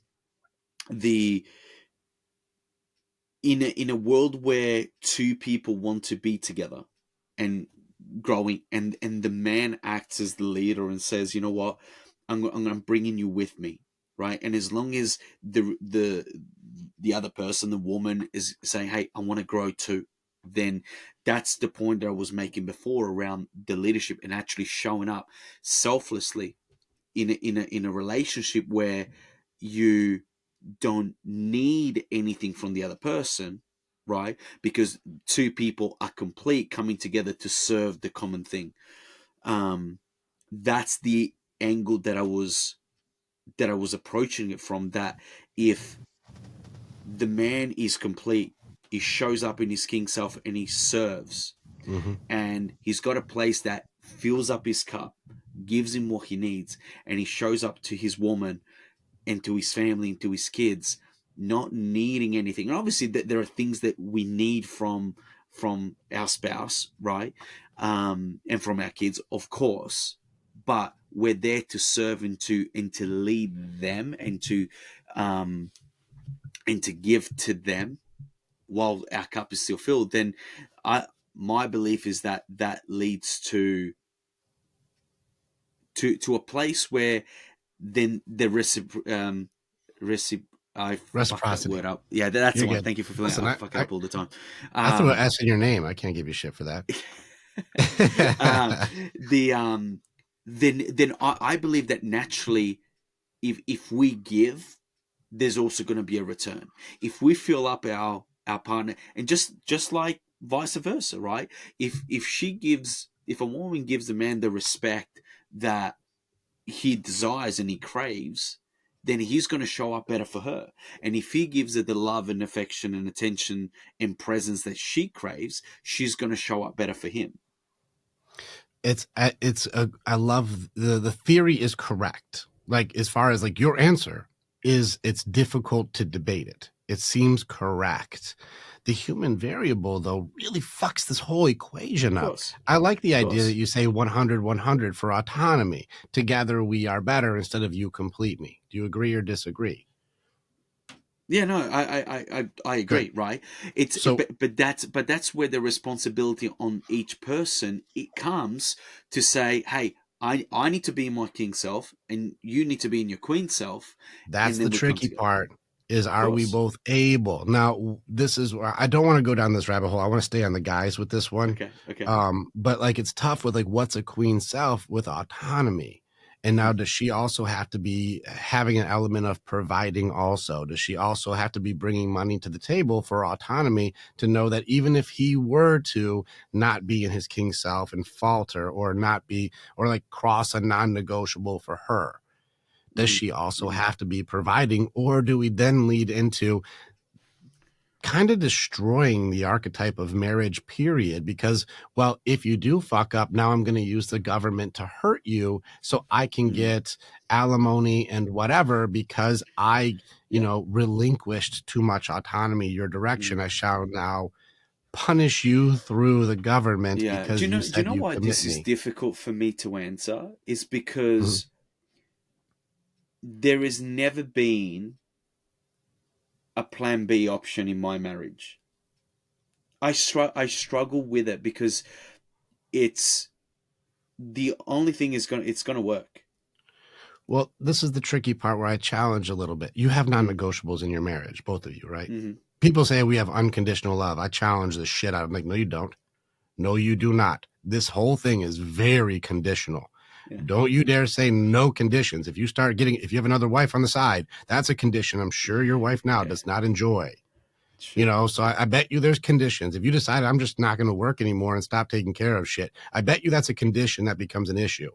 Correct. So you can't say unconditional. No, Yeah. we have non-negotiables. We have Correct. things that are conditions. Yeah. And so to say like there is no out clause, I would very much agree saying I don't threaten that I'll leave. But then it comes into the currency of autonomy. How Mm, does a man lead when there would be a need for consequence? yeah. Well, in Makes this sense. day and age, you can't beat the shit out of her. That's not going to work. We're not in that age anymore. So we took Yeah. that off the table. In fact, ladies, guys took that off the table. No women made guys stop hitting them. They couldn't, or they would have done this thousands of years ago. So, ladies, you didn't stop that. Guys decided, like you and me, Carlos, going, you know what? I noticed when I smack the shit out of her, she doesn't take it like we do. You seem to take a hit way better than she does. And so if we're 30 style boxing with each other, we can take some punches. But man, she takes one and she's smoked. And I don't like the black eye. It doesn't look good on her. She's not a good look. So let's agree. We just stop beating the shit out of them. Fair. You're like, all right, cool. We'll all agree with each other. We'll hold each other accountable. Let's not beat up our women. guys don't hit girls. We'll just make the rule. We'll do that. We'll protect our ladies. We made that rule up. Girls didn't do a protest and made us stop. It didn't fucking happen. Like, so this is where guys give that gift, and women would also regulate women. Women were the ones who were like, well, that's a little too slutty. That's a little bit, that's appropriate. That's inappropriate. Ladies regulated ladies, men regulated men. That was happening until our generation. We fucked this all up. So this has gotten real weird lately. So when it comes to the autonomy, what is it that we can do as men to say, like, well, this is the consequence? You can't just stop paying bills. You got kids, right? Or you got family. You can't just go like, well, I'm just going to make you all starve. How that'll learn you. Well, you can't do that. That's not good dad stuff or good husband stuff. What is it that we as men would say, if you're going to outright disrespect, you're going to outright treat me poorly, you're going to outright betray our vows of honor and dignity and love and loyalty and all of the sickness and in health and all of the things that we made vows that we will be there for each other. We even wrote our own. Which ones matter? And then how do we enforce? What's the consequence on the table for a good leader, a healthy leader these days? What do you do? What is it if she's like, she's really fucking up? She's really like over the line, way over. Then, I mean, it gets, I mean, are kids involved? If kids involved, then obviously you make the call of saying, what are you really willing to put up and accept? Because then obviously if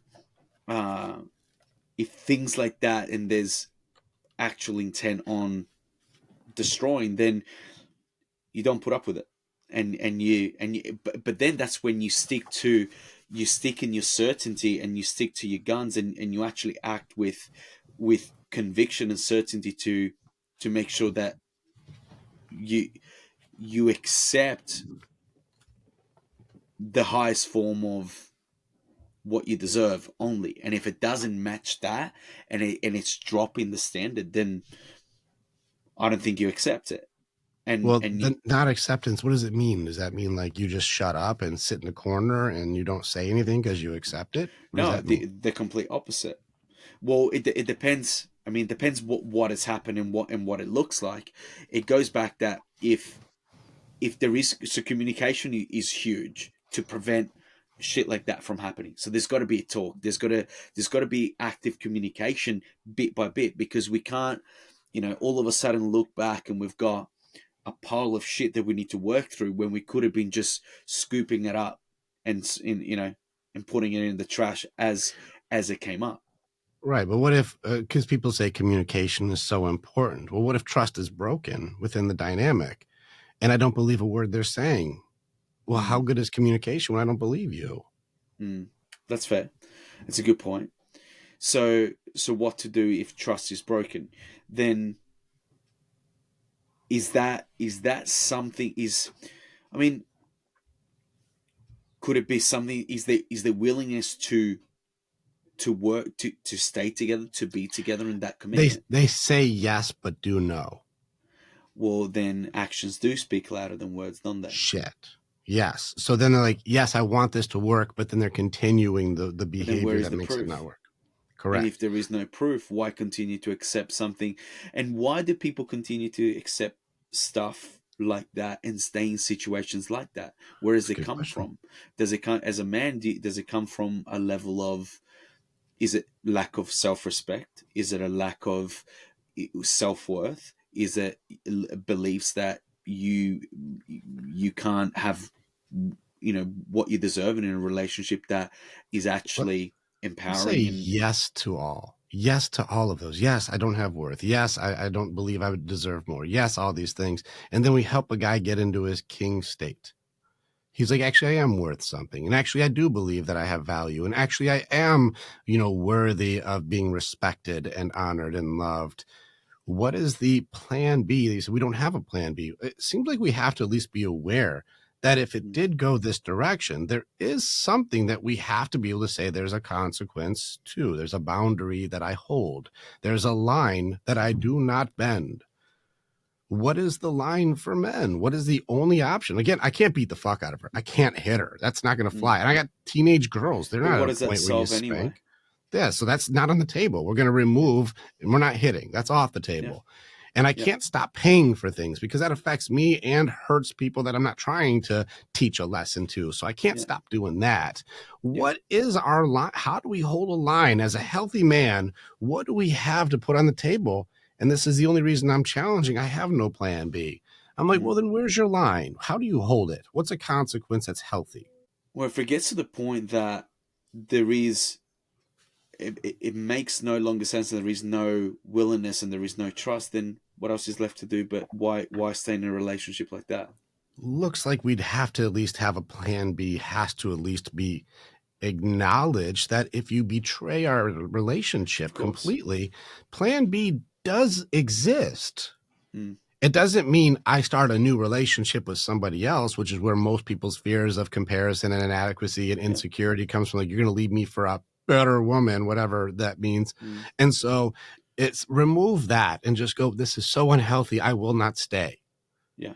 I will remove my provision. I will remove my presiding. I will Yeah. remove my generosity. I will remove my fixing, my sorting, my leadership. I will remove my provisions from your Yeah. life. And I make think that yourself the most successful version of yourself that you can be, and provide for the people that you love and care about. I think And that you're right. It should matter when you leave. yeah, I make think you should yourself the raise the highest value. version of you and the most Yeah. successful version of you that, you know, people look at you and go, made a mistake. Yeah. Fuck. I thought that I could do better, but that guy really worked on himself. Yeah. It goes back to controlling the controllables and controlling yourself, and making yourself continuously into the highest level king version of yourself that you can. Yeah. Yeah. And And this is if someone, everyone's allowed to make the decisions and choices they want to make. If they fuck up, it's on them. it But correct. I'm not going to stop. I'm not going to stop being and continue to go to the levels that I can go. Either come with me or don't. Yes. This is the choices. The choices that I make are mine, and the consequences are mine, and the choices you make are yours. And there are Yeah. consequences to some, and there's rewards to others. This is what will happen is going to happen. Yeah. And this is why it gets complicated when I do hear people say, I got no plan B. This is either going to work or what? Well, there Mm, is an or, there's a plan B, or it mm, doesn't work. mm, That's got to be on the table. You don't have any other consequence. mm, This is why men having autonomy in a relationship, I do believe I've talked to some heart side coaches, people who like for a living work on relationships. And I ask them, is autonomy necessary? And it seems like the healthiest relationships I've ever seen all have a degree of autonomy that if one of us destroys the vows in the relationship, we would remove ourselves from it. And we can. yeah, And this is where it gets tricky because the codependency of we've mixed everything together to where I cannot leave if I wanted to has mm, now made it so men are in abusive relationships. mm. Men are Yeah, now for being sure. abused around the same, if not more now than women, Yeah. because we have removed every single enforcement that we have, including autonomy, including the ability to be independent and leave and Yeah. remove provision. This has now 100%. made it so that you cannot be a king if you do not have autonomy. That's a challenge I'm putting on the table. I Mm. would like to know if you agree or disagree. I think I agree, and it makes it even more valuable to help men step into that king version of themselves, actually see how capable and making a lot of money, having opportunities, and if I'm in the camp that I'm gonna exhaust everything that I've got to make my family work, 100%, right? If it's not going to for whatever reason, then so be it, right? Mm-hmm. But I'm gonna continue winning. I'm gonna continue succeeding. I'm gonna continue having more and more opportunities, looking after the whoever I'm looking after, right? Right. But it's so important to for men to develop that healthy masculine, to lead, to tackle shit that comes up before it's too late, to work on that relationship, to work on themselves together, to do whatever it takes, right? Until and if and then it happens, to then have the balls and the confidence and the the mindset to say, hey, okay, I'm going to put up a boundary. It cannot be, it's not going to be, I'm not going to go back on my word. This is my word. I say what I mean and I mean what I say.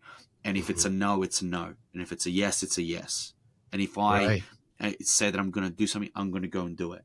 And I'm not going to look back, and I'm not going to fall back into comfort and ease and what I know, because Yeah. it's easy to stay in what you know, because you just say, well, I'm going to suffer either way. I'm just going to keep suffering at this. Yeah. So, I like the accountability to that too. Like I said what I'm said, and I'm going to do what I do. mm, And if I didn't do it the way that I said, I shall be attempting now to rectify and do it the way that I did say, because maybe I overloaded my plate or I didn't get yeah, around to it yet, but I will get to it. I got you. yeah, And really sticking to it. I think the mm, accountability part is where this is why I watch my comment section turn into, well, what if he doesn't do it? Like there's mm, supposed to be the authority because he said what he said, but didn't do what he said he was going to do. And now they feel like I can judge myself into authority. And now I have a place to nag, bitch, and complain. Slow yeah, down there, ladies. Allow your man to be accountable to himself. And if he's not, these are conversations. yeah, And this is where I'm strongly going to go into why men need men and why women need women. 100%. Like we have to do the black box thinking. Our groups, even this morning, I had like 30 guys sitting in a room while I was going hard on purpose. What is Mm, your purpose? How do you find it? Because it's one thing that men need, but it's really difficult to attain because mm, there's a journey involved that guys aren't understanding.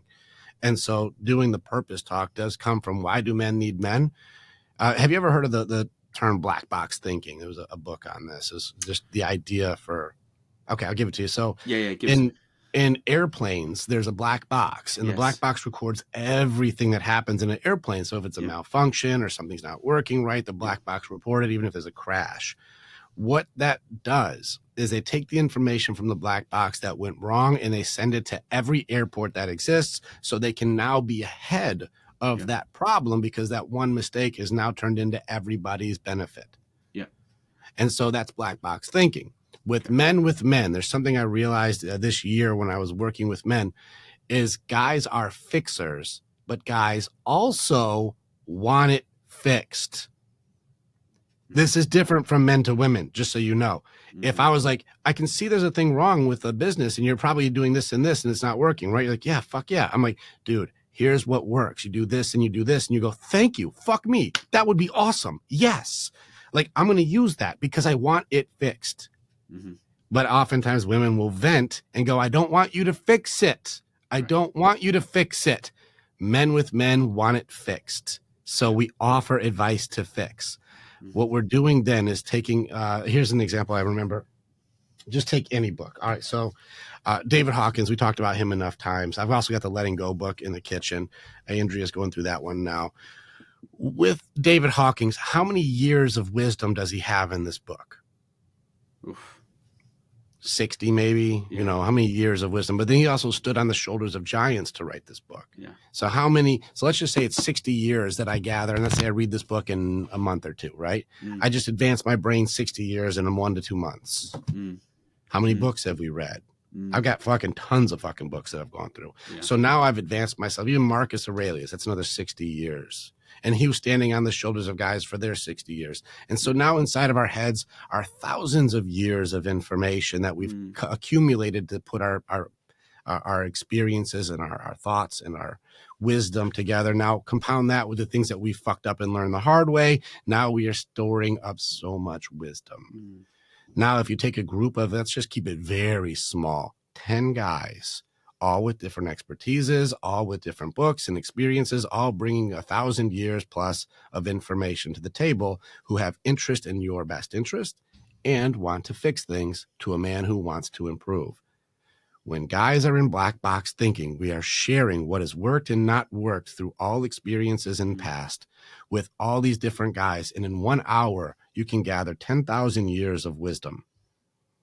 yeah, Even you and yeah, I talking right now, we are tossing around thousands of years of information very quickly in a conversation that mm, people who haven't read many books or haven't gone down this is like, holy fuck, these two are talking about things I've never considered. Mm. I didn't know what I didn't know yet.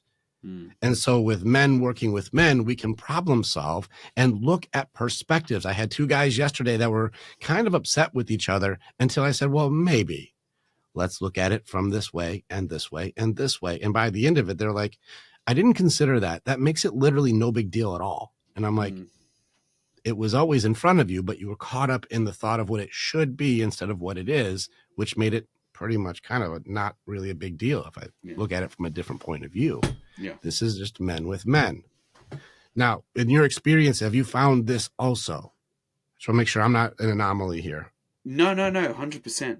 100%. And it's that ability of, and again, when you have a coach, when you have someone with hindsight that isn't as emotionally involved, and it can help you to, I always say a kingmaker is someone that can cover your six, your blind spots, and to help you to look and think about what you're going through with that different point of view, normally less emotionally attached, and that helps you just find different answers, think about the same thing in a slightly different way. It's so valuable because ultimately we want solutions, right? We want solutions to whatever problem we have. So the quicker and the more, you've had how many years, how many thousands of experiences. I've had mine, someone else has had theirs, and you put them together.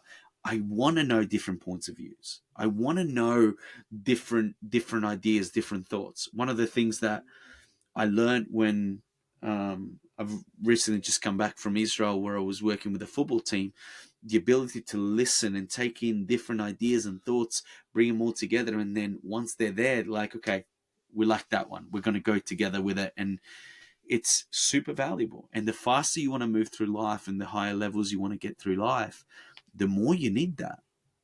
It's so valuable. It's good to see, too, that in order to be a king, it requires humility. This is one thing I love with the Marcus Aurelius thing. I use this often with my warriors. Is he was the king of Rome at the height of Rome, which means he was technically the most powerful man on earth at that time. And he was a philosopher king.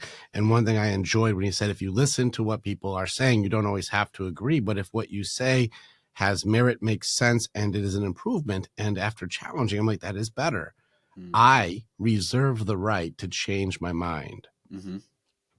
Close. That was great information. I didn't actually consider that, but once I apply it to what I know, it does improve it. So now I reserve the right to change my mind because it is not about who is right. It's about what is right.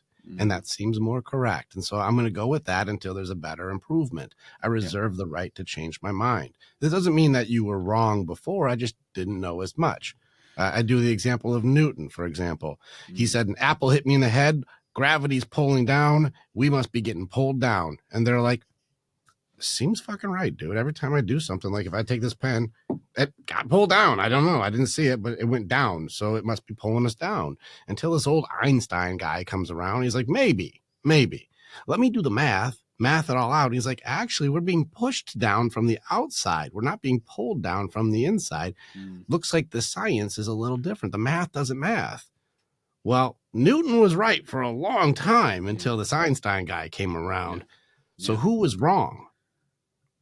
Well, they're both right until I knew more information. And now I reserve the right to change my mind. It seems like Einstein's got a point here. It's like I think that's the humility. Right? Upgrade of belief. The humility of a king can say, even the king of Rome at the height says, I reserve the right to change my mind if you've given me better information. I think this is something lacking with humanity today, is we are afraid to be challenged because if you ask a question, you may expose my bullshit and you're going to trigger me. Yeah, that's very true. It's very true. So kings need humility. And that's a part, I think there's a big part that people would mix up with like the leadership or alpha is like, I'm a bad motherfucker, don't fuck with me. It's like, well, hold on a second. The strongest guy in the room doesn't need to flex. I don't need to tell you how strong I am if I'm strong. I don't need to tell you how smart I am if I'm smart. I'm not sitting here going, well, let me tell you about all the credentials and books and certifications that I have. Stop it. Those who do don't need to flex. The humility of it all. Mm, yeah. Oh, The groundedness, right? It's very grounded. It's not an outwardly thing. It's very much an inwardly thing. That yeah, peace. that's kingly. That's Yeah, noble. 100%. Let's go now, ladies. I'm going to give you the other piece to it. That's the guy side. That's what we're doing. If you're wondering, what are we doing with your men? That's what we're doing. Black box thinking. We're humble. We're learning. We're growing. We're accepting new information and we're fixing. And we like it. But I don't want you to fix my things. Ladies, I'm going to throw something out there. Oh, Kingmaker Carlos, I need your help here. Do you think that men are built for venting? Like To, for a to lady, like, I just need to vent. I'm going to vent all over you. Do you think that men are just, we are built for us to just accept the venting aspect? What's your opinion? it's very easy for us to want to fix things, right? Women need the soundboard. We might not be built for it. Um, One of the things that I always like to ask my wife when we start talking and she's going through something is and it's saved a lot of arguments and fights, is simply, hey, what do you need right now? Do you need a solution, or you just need someone to vomit this on? I just need someone to listen. Okay, great, awesome, right? Um, it's challenging because you want to help, you want to get into your masculine, you want to fix shit, and I think that's fine. Um, Mm-hmm.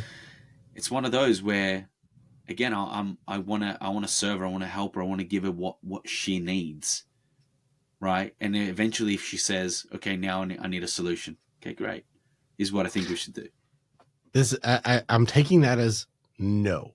And the reason why is because I want to fix it, but you're bringing a bunch of stuff you don't want fixed. You're soundboarding. I tell my girl, I got 5 girls in this house. I'm like, are you just sharing or do you want something done here?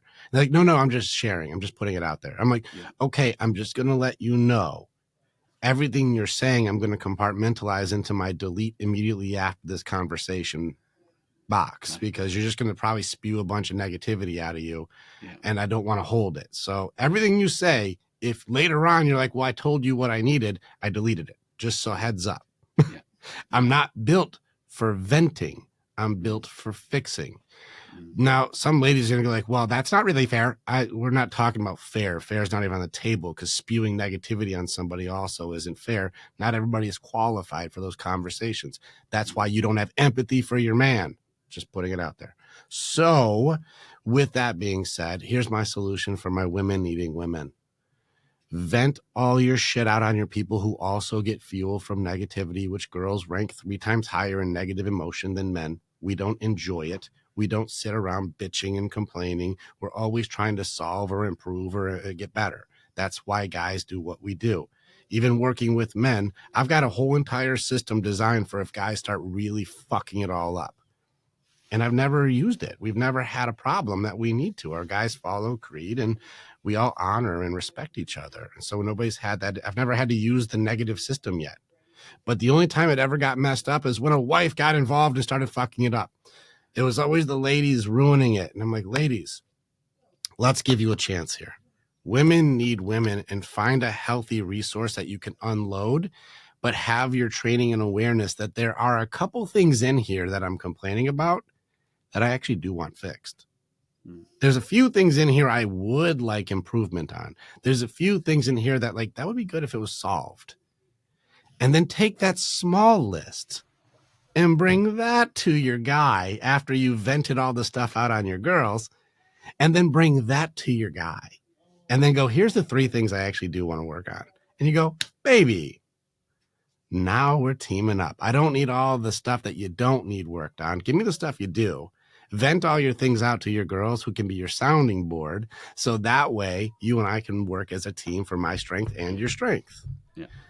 What do you think about this solution? Because I understand I'm off into like a fairy tale world at the moment. No, I think it's so important for women to have women to talk to, right? To and for guys to have guys. It's so valuable. You need it because I can provide certain something, and I can't provide other things. I just cannot. But the need is still there. So why not? Like, I can't expect my wife to provide me what me going talking to, the guys. Well, that's going to, I can't. When I go and throw some shit, when I go into the gym, lift some weight, I can't ask her to give, for her to give me that which I can only get from weights. So it's healthier. It's because she needs to get that.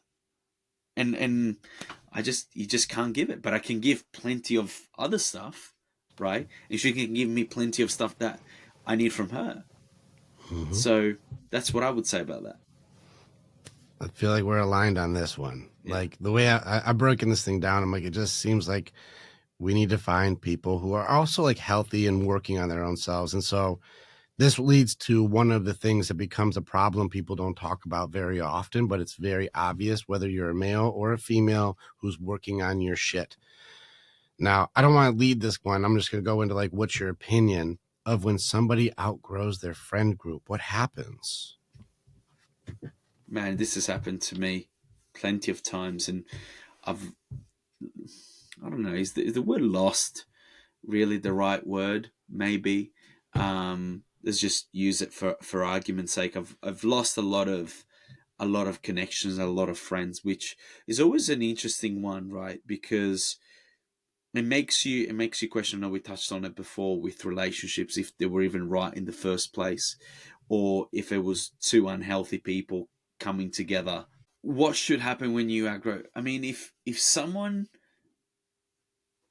everyone projects what they've got inside of them, and if someone isn't willing to, I mean, if you were to changing in a certain way and someone doesn't accept that, then they were never accepting you for you anyway. They were just looking after themselves with you because you made them feel comfortable about the level that they were at.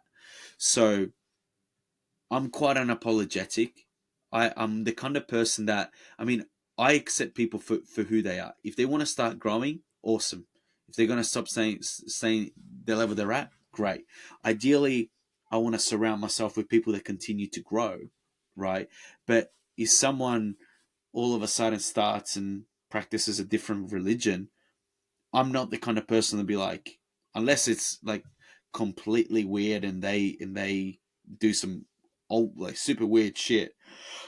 I'm not going to be the person that stops accepting it because I just know me. I just I know the intention and the heart that I have behind things.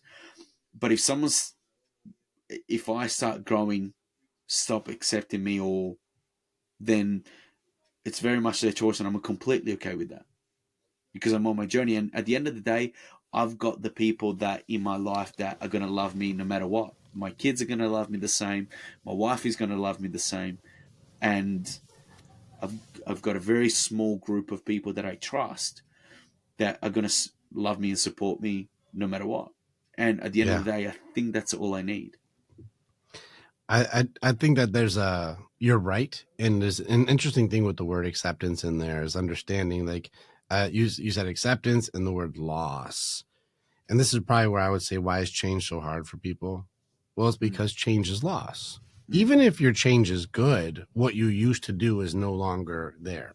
mm, And one thing I remember reading long ago was like 2,000-year-old, text on things where I was getting into everything is meant to change.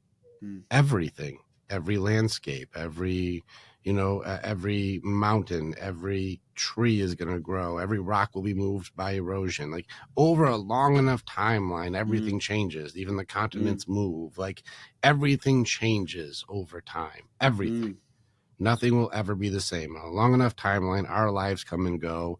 Everything is going to change. The room that I'm in right now will be something different in 100 years. Everything Yeah, is meant to change.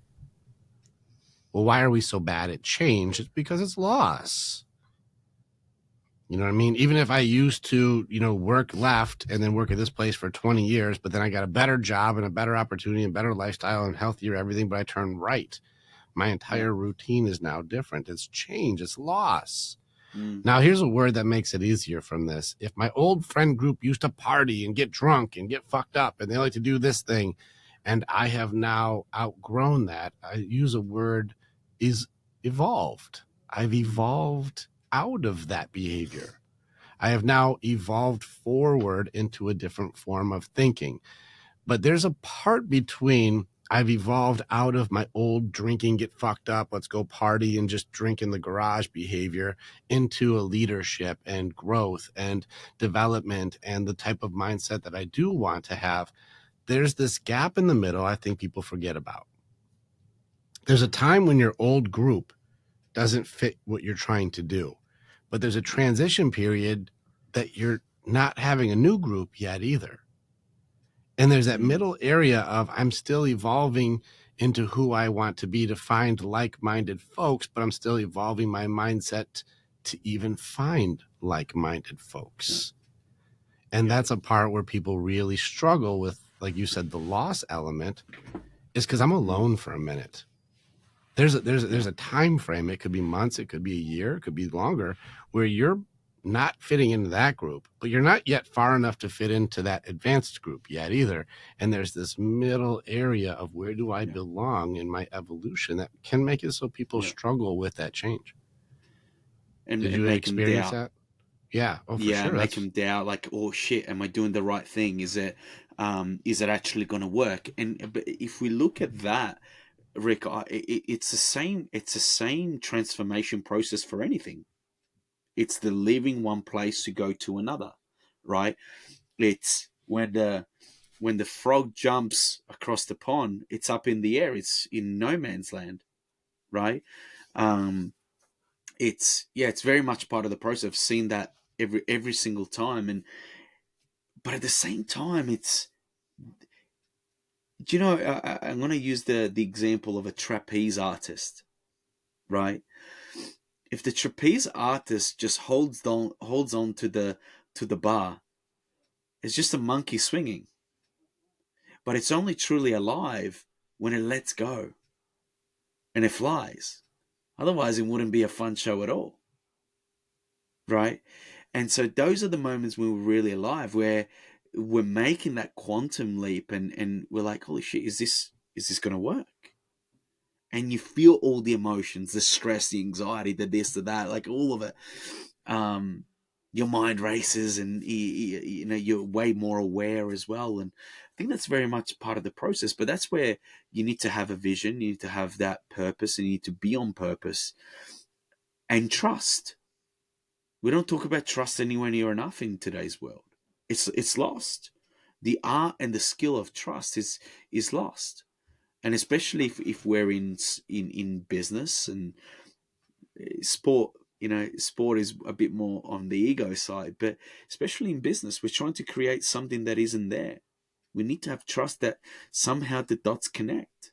Yeah, I'm not against you at all with I actually really like that trapeze analogy, where like the space between the in the air, the uncertainty. Are they going to catch? Or are they not going to catch? Do they line up or do they not line up? Are they going to make it or not going to make it? And that space between where they were holding on to what they knew was safe and they understood, to have that space between where they let go, turn around, and then they're floating through, just there's nothing holding you, nothing there until they can grab on to the next thing. There's a space between. I actually really love the analogy. Now, when you get really good at this, you can start doing flips and shit in between. Correct. You start seeing guys and then why grabbing. and why do you make it, right? It's because of the momentum of what you've been doing. It's gonna push you somewhere, right? And then you got to trust that there is going to be a bar there that is going to catch you. Mm-hmm. Yeah, I like that analogy a lot. I'm probably going to steal some of that in the future.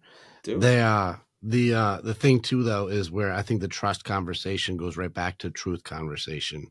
And here's something that I think you may really appreciate that this is actually going to my next book. I'm actually writing on this now, is getting into like, I don't know if there is such a thing as truth for people because of how subjective it is. We keep adding in our experiences, or I keep making up your intention, or I'll think that you really mean this when that's not what you said. And truth now becomes highly subjective. That's why everything that we hear and see is usually somebody's opinion or their perspective. And that's why if you look at it from multiple different ways, we get different answers on the exact same problem. So truth has become subjective based on what we know and experience, our beliefs, our systems of filters that we see the world through. If I'm highly racist, I believe everybody is a racist, and I think everyone's a racist. And I'll turn any scenario into racism. I'll turn any scenario into a religious hate. I'll turn any scenario into something that I believe the world is, and I'll fudge it to make sure I'm right. Well, that means even somebody who's like, well, we match shirts today. It's like, that's cultural appropriation. You're like, no, we just happen to wear the same shirt. Like, well, I made it a different truth. I created a different reality. For sure. I'm making it different. So truth becomes weird because we have to agree on truth, which then leaves Newton's right. Einstein's right. It's agreeing until aliens show up and go, you guys do not understand gravity. This is what gravity is. And we go, oh, well, that seems right. And so there's things that we don't know for truth, let alone to trust. And we don't trust ourselves because do you know who we lie to the most? Us. We lie to us the most. We suppress, we repress, we ignore, we deny. And if you go into denial deep enough that I do not accept the authenticity of my reality because I want to call it something that makes me not feel bad, that makes it so I go into something that makes me feel good. So if I deny, I don't like how that feels, so I'm going to do something that I do like how it feels. I need to not feel bad, so I lean into distractions. I lean into something that does give me instant gratification or even numbing so I don't feel the pain of my reality. Yeah. And so then we get into we're not doing enough trust. We're not doing enough truth. Like, well, the reality of this is I don't think people are good at handling the truth because of course it can hurt. And hurt feels bad. And then if it feels bad, I don't want to feel bad. My amygdala says feel good. Yeah. And so I'm going to lean towards feel good. So I'm going to go into social media.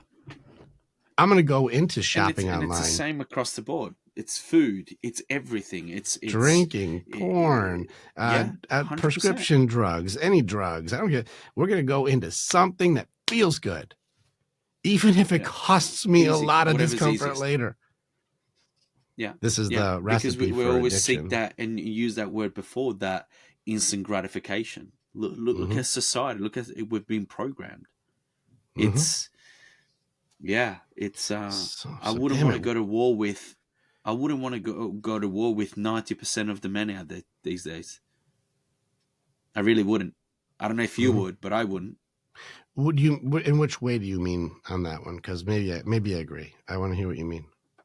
I wouldn't go to war with, because like, in which look way? At the standards. Look at their ability to put up with discomfort on a prolonged period of time when the tough gets going. Oh, go with them. You wouldn't take the guys today to lock shields with. You wouldn't expect them to phalanx with you to protect you from your left. Correct. Right. I wouldn't trust them. Fair enough. Okay, I was trying to understand what you meant by that. Like, I'd go against them. I'm like, I don't know, man. Like, I probably could go against them, right? Against them doesn't sound so bad. If you drag out the war long enough, they'll buckle for sure. Yeah. So what you mean is I couldn't trust you to protect me on my sides. Of course not. Like, so the phalanx element of it. How majority of people treat themselves is how they're going to treat you eventually. If you look at the way they speak to themselves, for sure, especially the doubt element, the anxiety element, you can't handle things. And this goes on both sides, though. I don't think people are very good at handling the truth. So we don't have enough trust. We don't have enough truth. We don't have enough trust. And I did a 2.5-hour training on what is trust. And we actually broke down like a system of development for how we let people through layers of trust. So that's a fun thing we can talk about a different day. But as far as there's no truth, there's no trust, and there's a missing element to though. If I'm going to trust and I'm going to accept truth, I can't accept radical truth without radical acceptance. Which means if I'm going to have you can tell me anything. You can tell me the truth. You can tell me things that hurt my feelings. You can tell me things that I don't want to hear, but I have to work on acceptance to be able to accept your truths. and they are Mm. yours without me taking it personal, without me getting triggered into a defense, without me having to blame, shame, judge, or be offended. Yeah. I need to be able to Yeah. practice acceptance, which means I also have to practice loss and grief and things I don't understand to let go, which is denial, bargaining, anger, sadness, so that I can go, I can accept with my mind, heart, body, soul what you're saying. This doesn't mean I Mm. agree, but I can accept where you're coming from without being triggered. Yeah. I can still be at peace Yeah. even with information I don't like. The reason why, though, is Mm. because I still have a choice on how I choose to handle it. And that may also Of not work course. advantageously because people lie to protect in most scenarios. And if your Yeah. wife says, I've been thinking about another man, but I don't want to be with him, but I think about him all the time, there's guys that would not do well with this information. Yeah. And they're like, well, For but I'm sure. telling you the truth. It's like, but I can't accept that reality of it. This Mm-hmm. would mess people up, and vice versa or anything like this. You're like, even if Yeah. it's true, it hurts. Yeah. We get in weird scenarios like this where we want Yeah. radical truth, but I don't think we can handle it. It's not easy, for sure. No. For sure. I want you to tell me all the truth. Why? What happens when you tell me all the truth? What does that do? If you tell me everything, what does that do on my end?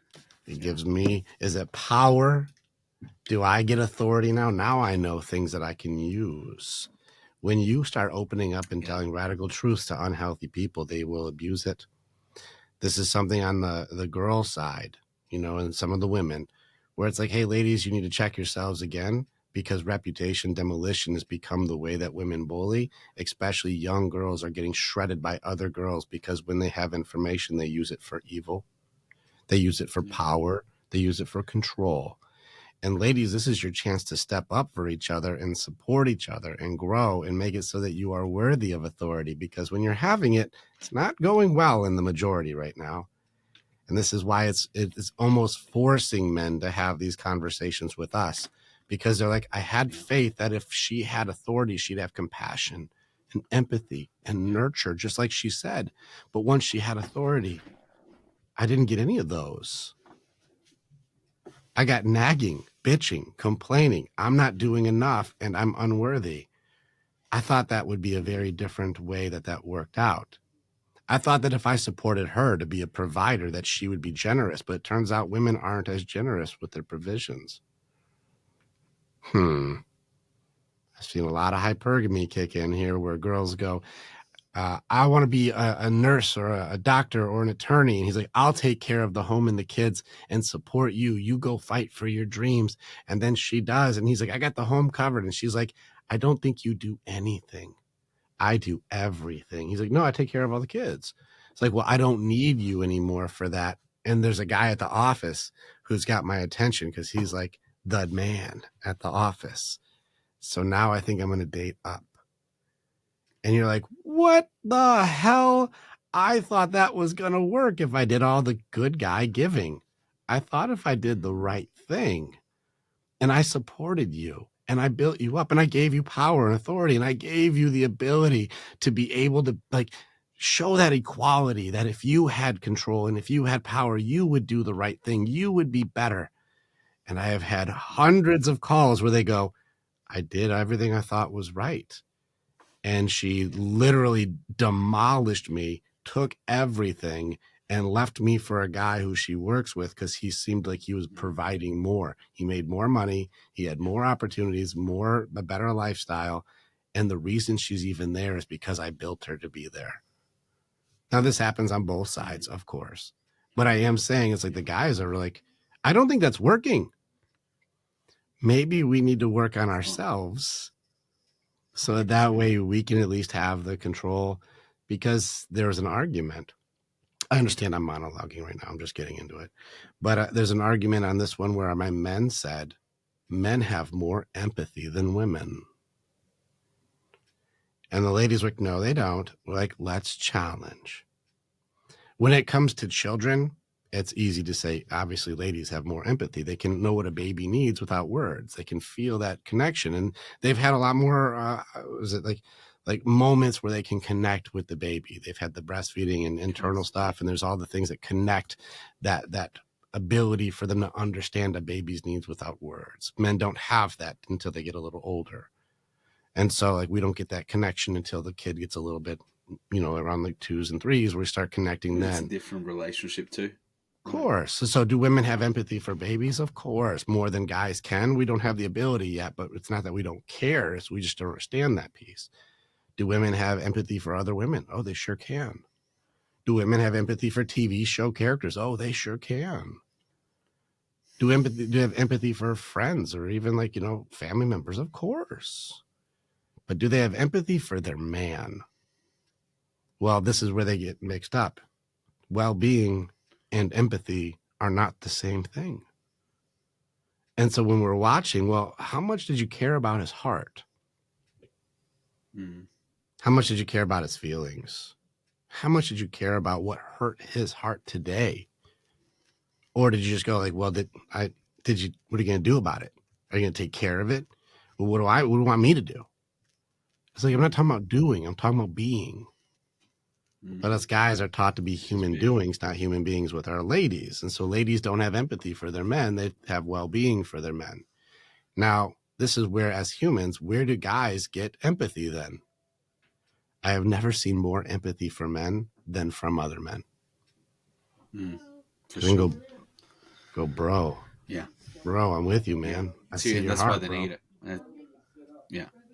Yeah. Yeah, I feel like your family just got there. You got to go soon. Oh, can you hear that? Sorry. Yeah, it just got here. It's cool. Okay, no worries. No, it's okay.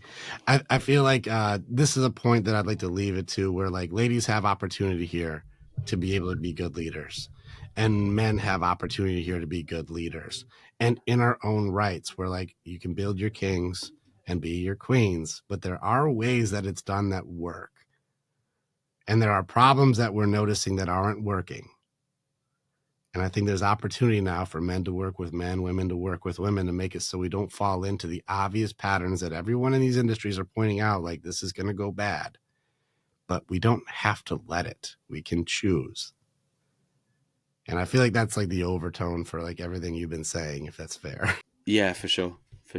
And it's something that when we get it right, it will change.